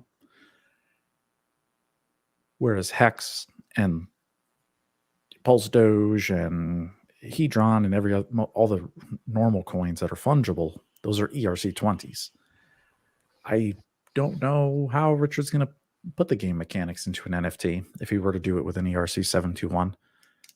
It's it's harder in my opinion, because those really are NFTs. Those are like those .eth addresses. They're all unique, but you can make a batch of them and then sell them. But then what do you do with it? I don't know. So I know the answer. He's gonna do the best of what everybody else is doing with them, and the fact that you and I don't even know. There's people in the Hex and Pulse Chain communities who will be able to advise Richard. Richard reads more than anybody else, has more like thousands of people messaging him who are all super smart, and some of them are contributing useful things. Like that's why I'm so confident in Hex and all the other products that Richard makes going forward. Is I've seen just a peek behind the scenes as to how he operates, and when we think back about like Dev Kyle's contributions to the Hex game theory, we know that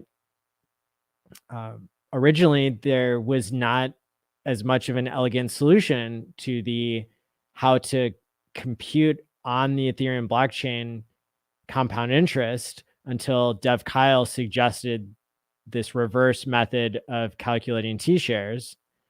And so I believe that that's something that, Richard even attributes to himself and Dev Kyle coming up with through their discussions. And so it's, even though Richard is the founder and the front man, and the visionary genius behind all this stuff, that doesn't mean that that it's just luck that he's hitting so many home runs, getting so much participation, coming up with so much innovation. It's because Hex has locked so many smart people in that now they're just sitting around like giving up alpha for free, like, you know, contributing to the greater good, trying to give back and pay forward what they were given. Yeah, there's a lot of us doing that now. Absolutely. Now, Richard does hate NFTs, though. You know, as he says multiple times. If anybody is going to find the newest and coolest use for an NFT, it would be Richard, right? Like, and even like you said with him and Kyle, how they invented the TShare.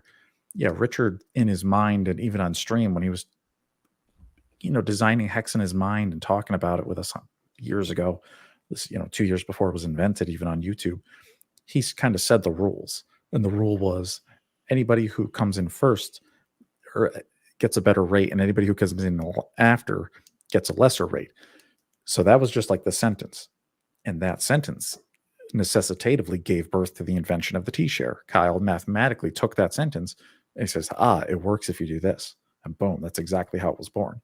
So yeah, I mean, I'll give you that. Richard might be the guy to do something like that. That's for sure. Because NFTs they're a different animal. You know, they're not tokens. They are tokens, but they are supposed to represent something else. So I don't know. We'll see. Could be part ownership in the Hex.com space diamond, or boring. That shit sits in a vault forever. That Richard's never going to even take possession of it.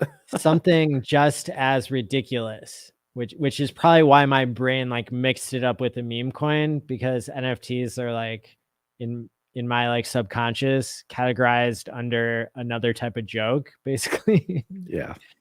And you know, there could be more utility and will be more utility to NFTs. I mean, I made hexbadges.io as a way for people to like basically to reward themselves for doing certain behaviors in Hex as a test case for people to, you know, use NFTs and have it not just be about the value that you can resell it for.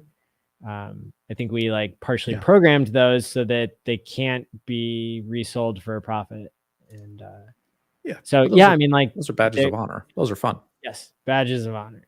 Yeah, that's cool. I love achievements. Yeah, just like you saw on that FreePulse.io. I love collecting badges of honor. Though that's cool. That's a good use case for NFTs. You know, something you can be proud of. It's collectible. You want it. I don't want to sell it. It's like, hey man, I was there and I did that. You know, like that's cool.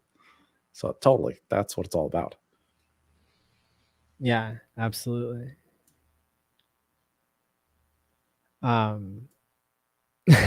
Bit finesse. That's funny. But yeah, so you know, David and I will probably have discussions going forward as more and more details come out as to like, you know, what we're hearing, what the rumors are, what the news is from Richard, to give our analysis on what's to come. I think all this past week I've been predicting and telling people like the next sacrifice is coming. Like, you know, I'm starting to put aside some money, and that actually brings us to our next topic, which is this Twitter poll that I made that got so much participation. I think over 1,200 people weighed in on this Twitter poll. And the cool thing about it was that, well, first of all, David ratioed the shit out of me. I'm so sorry about that. I did not mean to ratio the shit. Hey, I did not. I think it's going to make for some interesting TV here. I was trying to be honest. That was just an honest answer.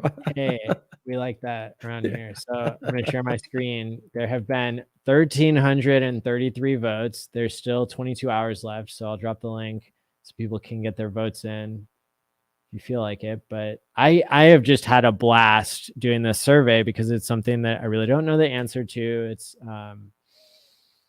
people took it all different ways. And I think it really tells us something about the community, the state of the community. And why that matters is in order for us to understand what Pulse Chain will do, you know, any crypto, it's hard to predict if it does a 10x or 100x, like how many of the original users are you going to hold on to? How strong are the hands going to be? Because the stronger the hands, the more it will pump. And so that's kind of a side note. That's kind of going into another topic. But here, I'll just read for the people who are audio only. I posted about a day and a half, 2 days ago, a Twitter poll that says, what stable is best to hold for Pulse Chain, fork / snapshot, ? And why? And the choices are DAI, USDC, another stable, comment, or just see results. And for all you people out there who are ever thinking about doing your own survey, the actual methodology here is super important, because if I didn't put just see results, this would be completely meaningless, because 40% of the people didn't know the answer or didn't want to say. They just wanted to see the results. And if I had forced people to choose, then we wouldn't have been able to see the true results. And so that's just a little point for your surveys. A lot of times surveys these days are used as a way to like ask leading questions and give the person who's running the survey like the answer that they want. In this case, I wasn't really trying to get anything except for what the face value was. But so anyway, just see results is like definitely a pro move. But the rest of the votes came down to in between DAI and USDC, and USDC got 31% of the votes for what is the best stable to hold on Pulse Chain for the fork / snapshot, and about 24% voted for DAI. So USDC won by, a fair enough margin, by what, 8% or something like that. But the interesting thing is that for the first 500 votes, they were neck and neck, and they kept going back and forth, which one was the leader. And what I think that this survey, what I think it shows is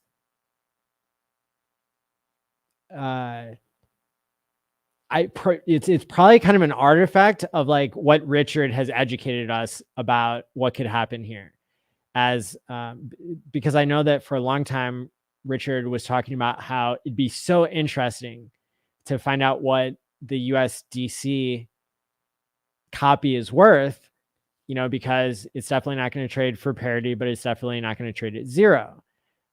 But then since then, those who listen to Richard carefully have observed that, he's more talking now about how their admin keys for for Circle, the company that issues USDC, and their even really special terms and conditions that they've published to say that they will invalidate certain forks and that sort of thing. And so now it kind of switched from Richard, promoting that, thinking about what will happen to USDC at the Pulse Chain fork was like, that was a way that he got a lot of people interested in Pulse before the sacrifice happened, when he went on Around the Blockchain with BitBoy, the biggest crypto show on YouTube, when he went on Ivan on Tech. I think he might've mentioned it, like one of those two shows, multiple live streams that he did. He was mentioning USDC and kind of this thought experiment that would probably draw people in.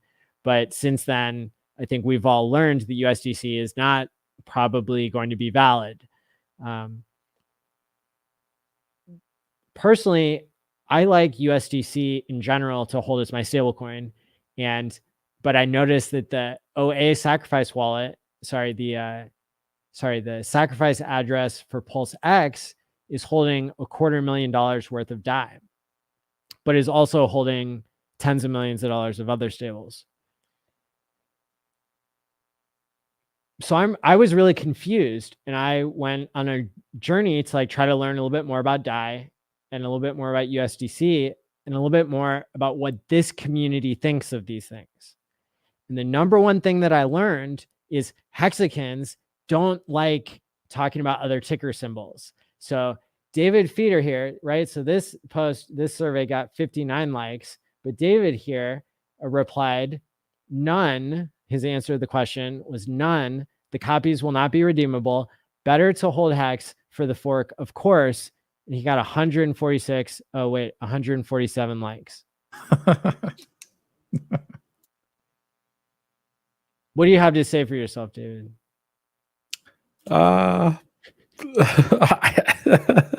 I didn't expect that to happen. Not at all. That was totally unexpected. But I think it's a good question he asked. I think it's important. Yeah, I know Jimmer at Crypto has been asking about it too. And it was my conversation with him that made me remember, oh yeah, I do hold some stables, and I want to think more now about how I can maximize that. Even if I get 10 cents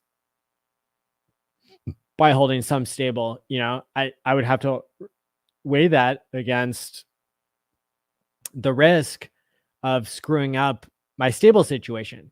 Because for all of you haters out there and dummies that literally didn't answer the question and talked your own bags, look, I'm a Hexican through and through. I sacrifice my time, my money, my, lots of things for this community. So I believe I have the right to speak, and call people out here. David's cool. David brought more information to the situation, but at the same time, look, we're allowed to disagree on the show. And I don't think the question was really answered by all of you who were talking about Hex. There's a use case for stablecoins. And the use case is, I don't want to have to sell more Hex the next time I need to pay a living expense, right? Some people, the point of crypto is to get retired and give back in whatever ways you want to give back to the world. For me, I'm doing that in a lot of ways. I think I'm earning my keep in terms of what I'm cashing out, being a super small percentage of my bag. I always said if I live off of 1 to 2% of my Hex bag per year, I'm going to be able to live 50 to 100 more years without running out. And, the fact that Hex is appreciated so much makes it so that I might have to live off less than that. Right. And I hope that happens to everybody who's watching now, even if you're a shell or a crab or a goldfish or a plankton or whatever we came up with last week. But yeah, I'm going to push back on the fact that there is a use case for stables, and it's your psychological well-being and not having to sell more Hex than you need to. When somebody dollar cost averages out of Hex to buy stables so that they don't have to suddenly sell the price down later, that's probably a benefit to the community. And it's definitely just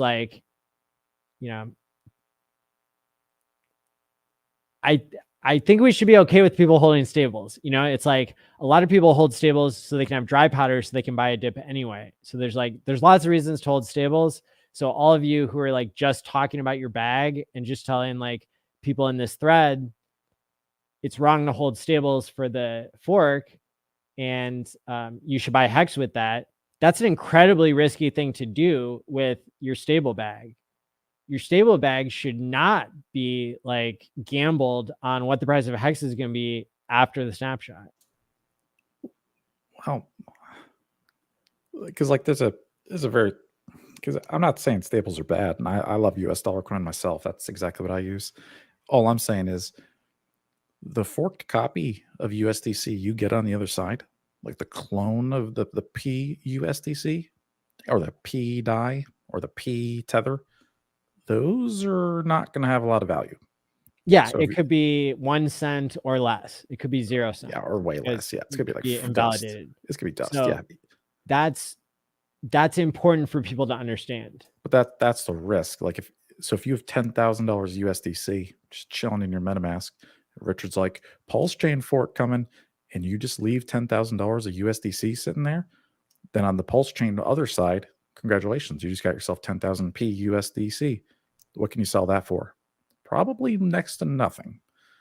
Versus if you took your $10,000 first, swapped your USDC to Hex, fork happens, you could sell your Ethereum hex back to USDC if you really want to on that side, and now you've got a bunch of P hex, for your USDC that you swapped real quick. I think that puts you in a situation where a whale could come along and really mess things up for those people. If it's trading at less than half of the value it was before the snapshot, then somebody could end up losing their entire stable bag that way, or losing a significant portion of it compared to what the value is going to be. I think we all agree that like Hex is a super good bet in the long term. What I'm trying to encourage people to do is to think about like how to not gamble everything. And for me, it's like a fraction of 1% of my bag I like to have as a stable coin. And yeah, me too. I wonder if, like, why would DAI be better than USDC? Well, and my research told me that, first of all, when you hold DAI, you're holding like a combination. It's basically like liquid loans. Kind of. It turns out it's like backed by Ethereum that's been it's been like loaned and deposited for 150% collateralized, and as the price of ETH moves, like the amount of collateralization and the amount of fees that are paid on top of that and everything, like it all adjusts itself. And if you go down this rabbit hole of DAI, you are in for like years of studying. Their website, it's like all open source, and it's an incredible amount of information. They have like literally years and years worth of material that you can learn about DAI. It's actually super incredible. I never knew that much documentation could exist about anything. And I'm not positive because I haven't read all that damn documentation, because I've seen their site too. And yeah, there's a lot of stuff there. I know they're partially backed by USDC. I know it's partially backed by Tether. It's backed by the ETH you mentioned. Yes. And I think algorithmically it's controlled by servers. They're kind of like oracles, sort of, but they're these federated servers, and they all agree on all that stuff. On the Pulse chain, those won't work. Those servers won't exist. There won't be any oracles. That function won't be there. I don't know how that's going to affect the Pulse copy of like PDAI, for example. I'm assuming you can still transfer the token back and forth, but like I don't think the backend infrastructure is going to be able to support it unless they literally matched all their infrastructure on Pulse chain. Whereas with USDC, I feel like it's much more likely that USDC and Circle adopt Pulse chain much faster, because they don't need that, because they're centralized. So literally they can just slap a smart contract on Pulse chain, say, hey guys, this is the brand new USDC. You can send it to Coinbase. We accept it. We're good. Off you go. They could probably onboard Pulse chain in a couple of weeks if they really wanted to. So I'm super bullish on USDC eventually coming to Pulse chain. Probably not. I don't think DAI will, but who knows? Well, and perhaps liquid loans with their stablecoin will fill that same niche that DAI filled, because they have USDL. Yes. And everything. So that's likely. Yeah, correct. Like, yeah, USDL will replace DAI on Pulse chain. Correct. I would see that happening. Yeah. And the other thing I found interesting in my very, very brief, peek down this rabbit hole of DAI is that during time, it was my previous understanding. I think this is false. I previously thought that during times when Ethereum was more volatile, that DAI didn't hold its peg.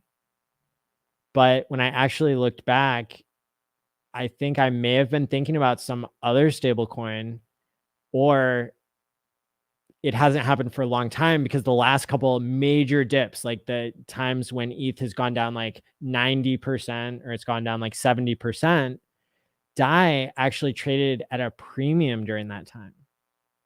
So it went up to like $1.05 or something. when the actual collateral that was backing it crashed, because it was over collateralized and there were mechanisms in place to hold its peg no matter what, which is super fascinating. So that's encouraging too. So yeah, I mean, with that being said, like,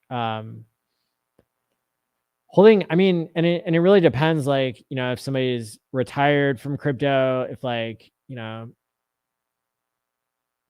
it's just, I'm finding myself at this point where like I'm rechecking in on this idea of what am I supposed to be doing with, you know, the, you know, 6 months of living expenses I've got in stables right now, like, you know, in my, you know, my money that can't go to zero, like what, you know, what am I supposed to be doing with that for the fork? Don't And touch it. If it is your rent money and you've got it in USDC and MetaMask and like you need that shit for rent, like don't swap it. Don't touch it for the fork, in my opinion. If you need that to eat food, just leave it alone. Just let it ride. in so my it's not opinion. better to turn it to die. Oh, no, well, I mean, I'm a Coinbase customer and I use USDC and I have the Coinbase debit card and I spend them. So I like USDC. I would never use DAI because you can't redeem them. So DAI is for using on DEXs and, you know, swapping and tethering out, you know, but I don't know. I'm USDC all the way, or Gemini dollar as a close second. There's a question here that I think is important. Thanks for the $9.99 super chat. The question from Joe Dirtwin is, what if I get a copy of my USDC on Pulse Chain and then bridge in my Ethereum USDC and pair them in a liquidity pool? May not be redeemable by Circle, but it should have a value. The problem is, if you're the provider on both sides of that trade, people like Johnny Chaos and everybody else who's super smart will come along and they'll take all of your bridged in Ethereum USDC and leave you with extra worthless PUSDC. And I'm just joking around. I love Johnny. He was on Hex Therapy last week, but I also heard that like he set some sort of like limit order and got somebody to buy $5 Hex. So I give him even more props for that. Yeah, so just anybody in so there will be opportunities like that for people to make money off of like noob mistakes, and that would be definitely a mistake to pair those two things together in a two-sided liquidity pool, because one, and that's really a good example of how we need to understand providing liquidity. If you're providing for two things that don't have an established value yet and are still in price discovery, it could be a trap where you're suffering impermanent loss. And normally, because you're always joining pools that have already been created or things that already have a value, you wouldn't lose as much as you would lose. This is like the you know, like negative 99%, negative 100% play that you could do. Like, I would not recommend that. Yeah, because Joe Dirtwin, just to answer your, just what'll happen is if you do that, if you put in $1,000 EUSDC and $1,000 PUSDC into Pulse X as a liquidity provider, what's going to happen is a guy like me is going to come along and I'm going to take my PUSDC and I'm going to freaking like dump it and I'm going to sell it and I'm going to suck out the EUSDC out of your liquidity pair. And then I'm going to take those coins and I'm going to go to Coinbase and spend them. And then you're going to be left holding this PUSDC that you can't redeem anywhere. So yeah, that's totally, yeah, that's why you don't want to do that. Yeah. I mean, unless, I don't know, maybe you could do some weird thing where you like provide $200 of one-sided liquidity and then just like leave it in there forever so that like until it gets invalidated, it'll have like a fraction of a penny value. I don't know. Just being creative here. Yeah, possible. If enough liquidity and trades happen, I mean, you could pump the PUSDC price. I mean, maybe it could hit a nickel or a dime. I mean, who knows? Yeah, crazier shit's happened. Yeah.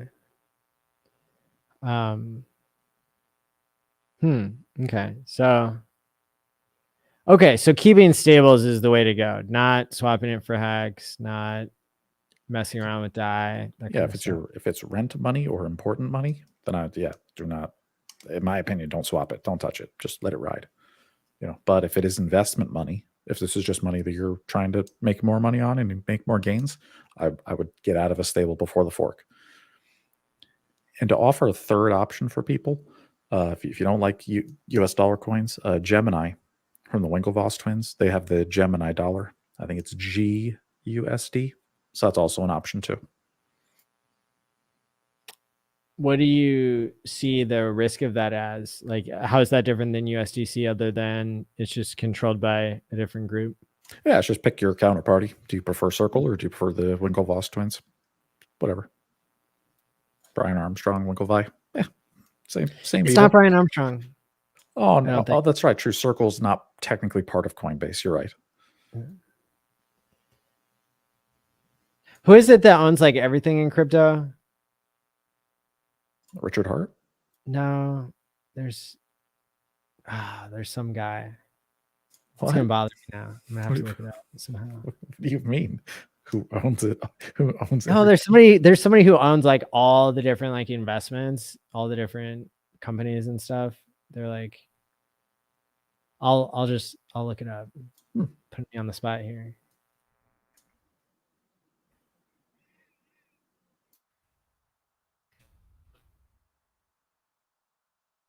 Block one.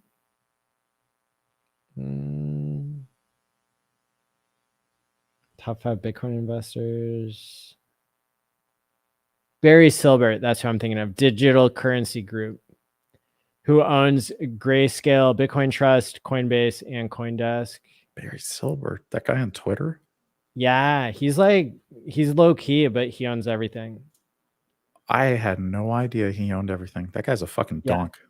Okay, he's invested in 168 blockchain and cryptocurrency related companies. Jesus, talking about investing in every shitcoin out there. God damn. Yeah. These are companies. These aren't even coins. They own Grayscale, GBTC, which holds 25 billion in Bitcoin as of April 23rd, 2022. Let me see. Genesis is a liquidity provider. I want to look up like Barry Silbert infographic so it'll give people an idea. I muted that guy so long ago because his tweets were dumb. I had no idea he owned all this stuff. Lols. No, hey, just because he owns it all doesn't mean he knows what's happening,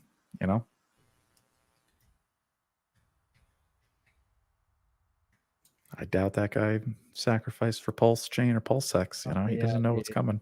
Dude, wait till you see this. This is epic. Yeah. Actually, show me this. Here we go.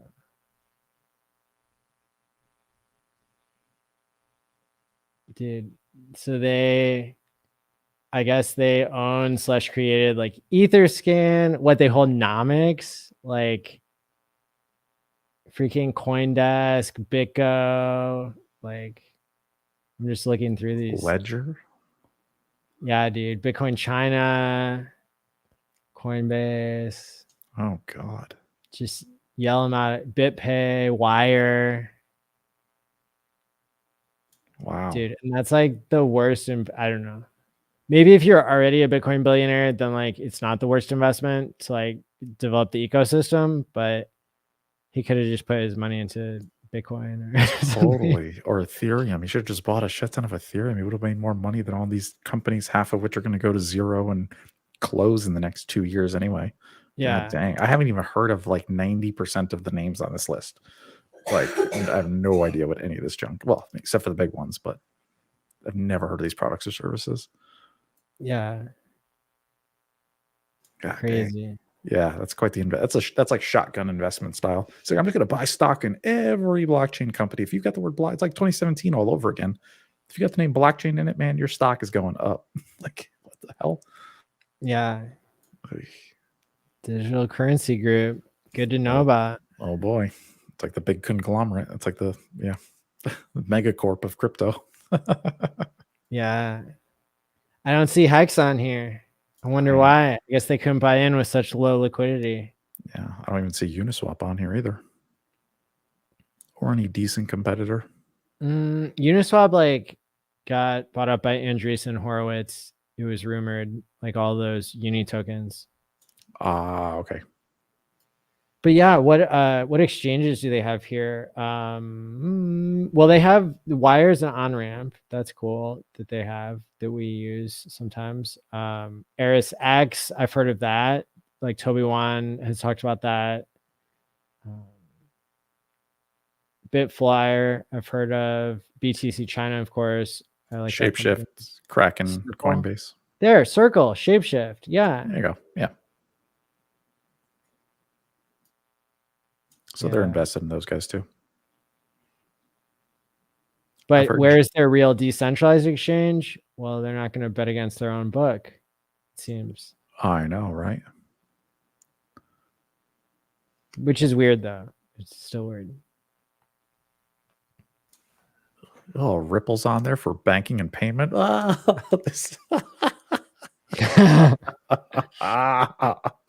my God. See, I knew Barry Silbert was an idiot. All right. I feel way better now. All right. Yeah. Good. I may not be a billionaire, but man, I know how to pick better crypto than a lot of these guys. That's for sure. Jeez. Yeah.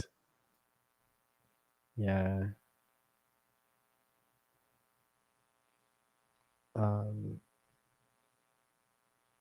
Okay, cool. So that's helpful to like talk about all of the stablecoin business and that kind of thing.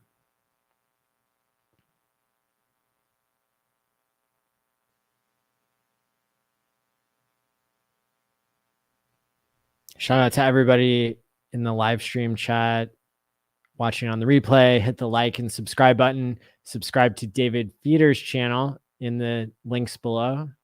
We also have links to the guests that we had on earlier, the FreePulse and P33 projects. Both have their links in the description below. Trying to get to 10,000 subscribers for some reason. It's unclear. Close, they have to be quality subscribers. They can't be noobs who don't care about anything. Big difference. Yeah, we're getting close. Very soon. So let's see. What other? So we talked about like Ether Rocks. Yeah, going back to like the Richard NFT, like Ether Rocks was a thing. This is going to be Richard's Rocks. And it's going to be the Space Diamond themed. He said that like he'll take a picture of it, make it into an NFT. So that'd be pretty cool. What else did he talk about on the live stream? He started to talk about some of the game theory behind the wallet that he would create, which we think is going to be the next sacrifice phase. And, but then he kind of stopped himself and said that he didn't want to give away all the alpha features. Yeah, because he was listing them. He's like, you'll be able to see all your wallets on one screen. You'll be able to send multi-transactions in one click. Like, oh, it's like things MetaMask is so far away from. Like, it's, oh, dude, so bullish. I was getting so much FOMO when he was saying that. Yes, me too. It's like quality of life improvements, you know, just as a MetaMask user would be very nice. So he said he already hired one dev for this, and that he has, how many did he say? 17 devs in total? Or 15 or something like that. Yeah, something like that. Pretty close. That's a lot more than the 5 he had previously. Mm-hmm. Yes. Yep. They are very hard at work getting things ready.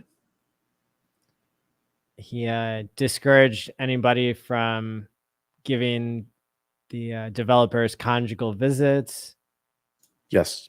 No fun for those guys. Nope. They don't go on Telegram. They don't go on YouTube. There's no conjugal visits. There's no drugs or alcohol. Those guys are just literally keyboard and screen and just get to work, boys. Yep.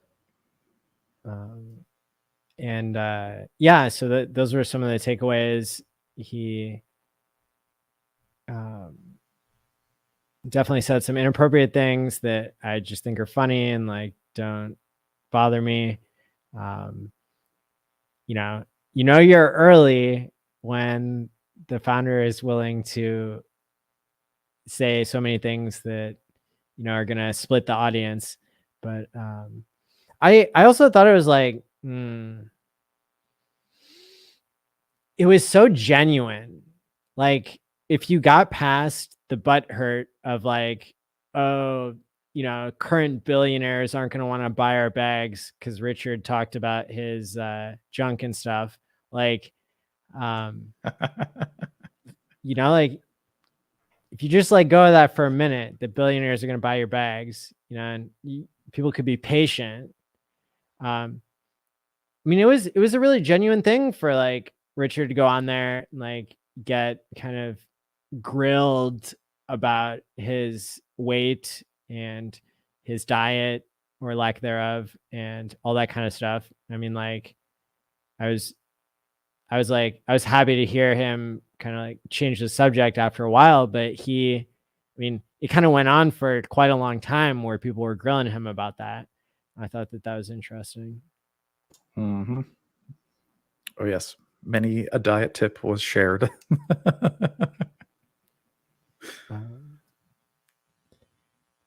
And I know that that somebody in the community here who might still be in the live stream or was here earlier, Jim Rat Crypto, is doing a fitness challenge that people can download a certain type of app and or I guess follow along with the competition where people can decide to lose weight or bulk up or both.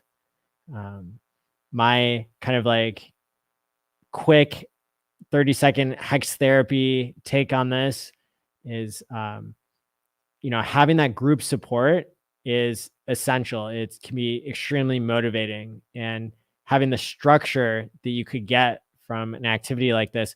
I hope that there are like many of these types of group fitness challenges of hexagons supporting each other, living healthier lives. I see it plugging in to like the long-term vision of Hex being something that can be a life extension technology because it's putting you around, you know, it's changing your people, places, and net worth, you know? And so, you know, shout out to everybody who's participating in that. He said that they already had, I think, over 200 or over 250 signups already. So it's like a massive thing. And I guess, you know, my medical point that's not medical advice is that losing weight is different for each person. But if I had to make one statement on it, and what worked for me was learning how to count calories. And I used a free app from Fitbit, and I didn't even have to buy a Fitbit.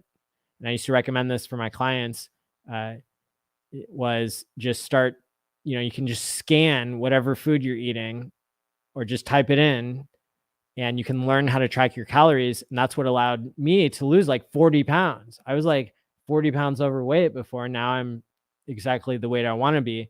The way that I was able to do that was by learning how to track calories and then doing, you know, limiting myself based on how I know the metabolism, you know, basically works for everybody to some extent. Is where people go wrong in dieting is they starve themselves and then they eat a normal amount, or they starve themselves and then they binge. And either one of those triggers your hypothalamus, is part of the brain. It's a fingernail size part of the brain that controls your sexual appetite and your food appetite, and how many hours of sleep deprivation you owe your brain, like cumulative running total. So it's an extremely small part of the brain that controls like tons of these important functions. But part of it is your metabolism rate. And so when you, you know, when you eat more than normal for a while and then you eat less than normal for a while, your brain thinks that you're starving.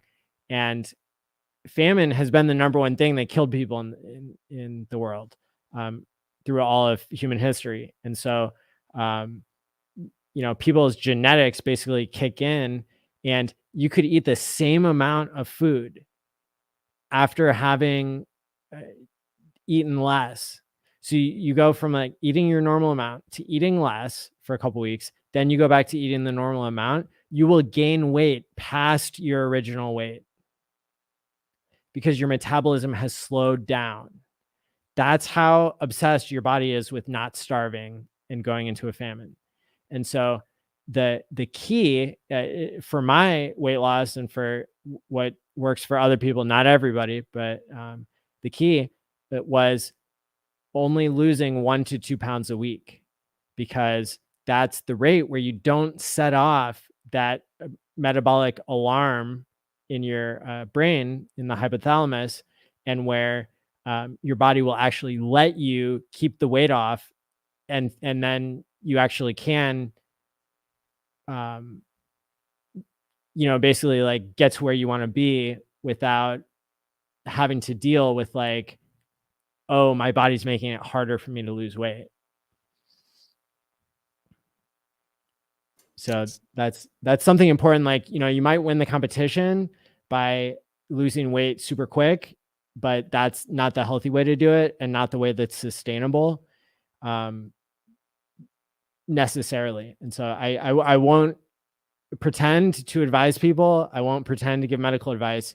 I would just make those scientific educational points and speak to my own experience that I was able to completely control my weight by restricting calories, not even exercising, but just tracking calories with the free Fitbit app. You don't have to buy a Fitbit.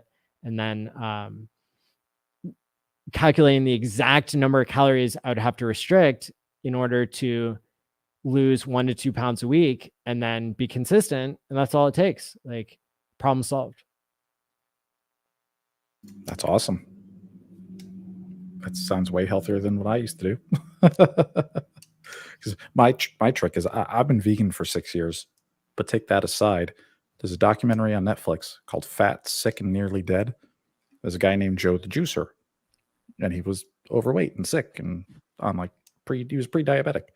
And then he did a 30-day fruit and vegetable juice fast, and he lost like almost a pound a day in 30 days and was no longer pre-diabetic and didn't have to take his medications anymore.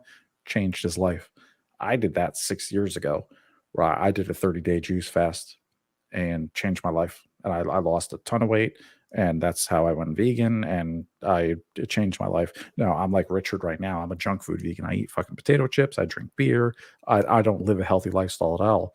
But if I wanted to, I know how to just switch right back over to just salads and smoothies and juices and delicious meals. So yeah, it's it's mind over matter. You just got to want to do it. That's all I can say about that. Well, and certainly like my experience of changing people's behavior as a therapist was in fact the opposite, that it's not so much that basically that people are motivated to do what they have the skill set and the information for. So if you have the right tools, that will be your motivation.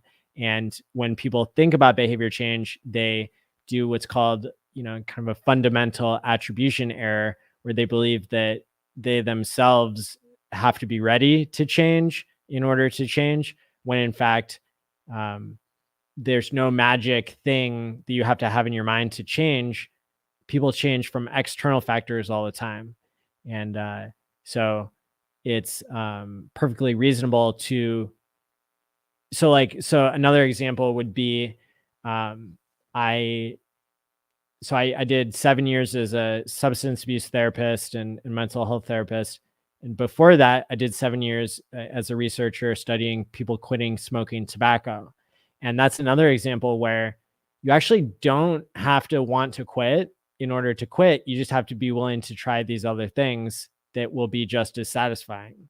And so if somebody tries a nicotine patch and does it the right way, it might be satisfying enough to them. But even better, which is what the research has shown, is that if somebody combines like a patch and a pill, if that's right for them. But is an even easier way to quit smoking is by using an e-cigarette that is has a strong enough nicotine amount in it.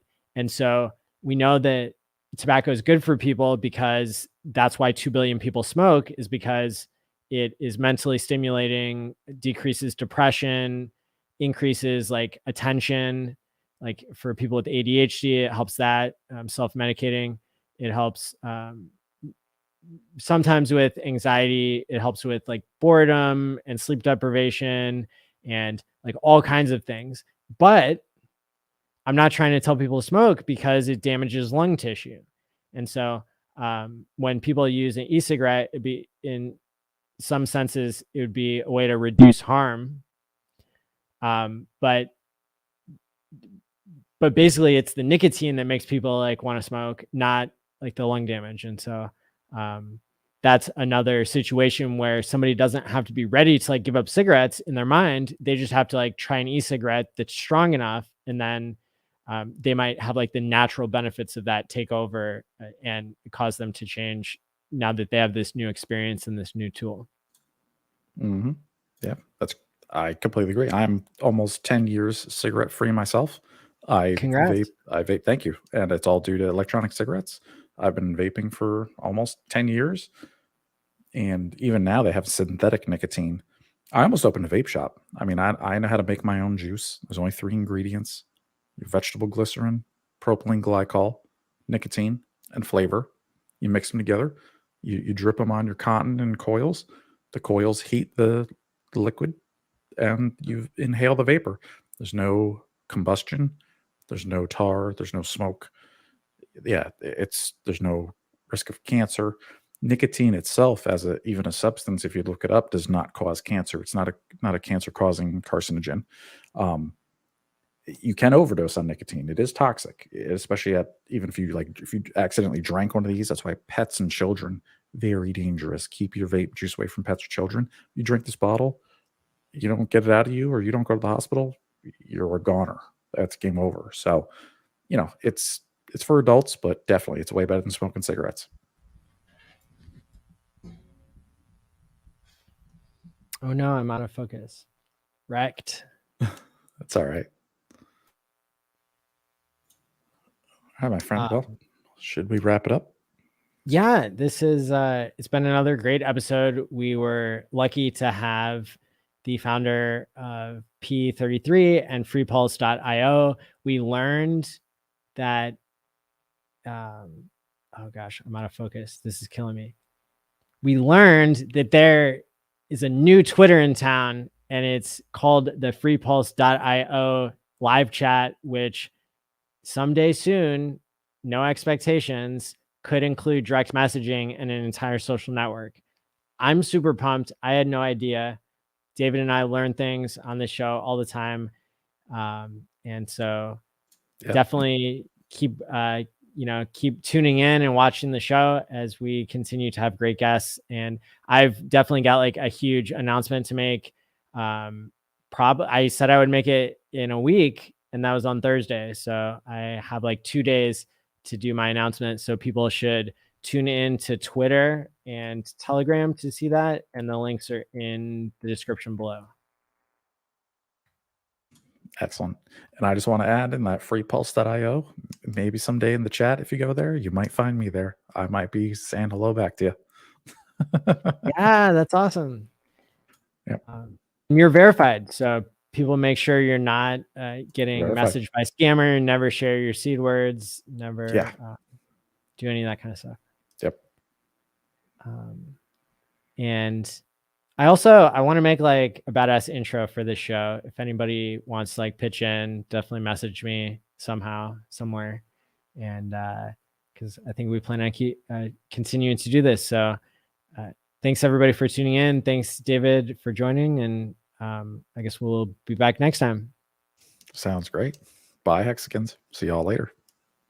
Peace out, everybody. Oh, should I play a outro? Here, we'll get do we want RH Santa or RH 4 more weeks? Oh, 4 more weeks. All right. As far as free coins go, everybody on Ethereum is getting a copy of every single coin on that entire network, because I, through the set of my labor and my effort, am giving everyone a free copy of every single coin on the Ethereum network for free on a new network. You just literally point your MetaMask to a different server, and our coins are all sitting there. And it's been working great for months on testnet. And within the next month, we probably go to mainnet. And what are you getting for free as a Bitcoiner? You're not getting nothing. You know how much free money there is in the Ethereum ecosystem?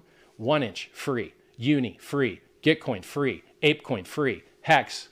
You guys, the only guy that hooked you guys up was me. I'm the only guy that hooked Bitcoiners up. Ethereum guys didn't get free Hex.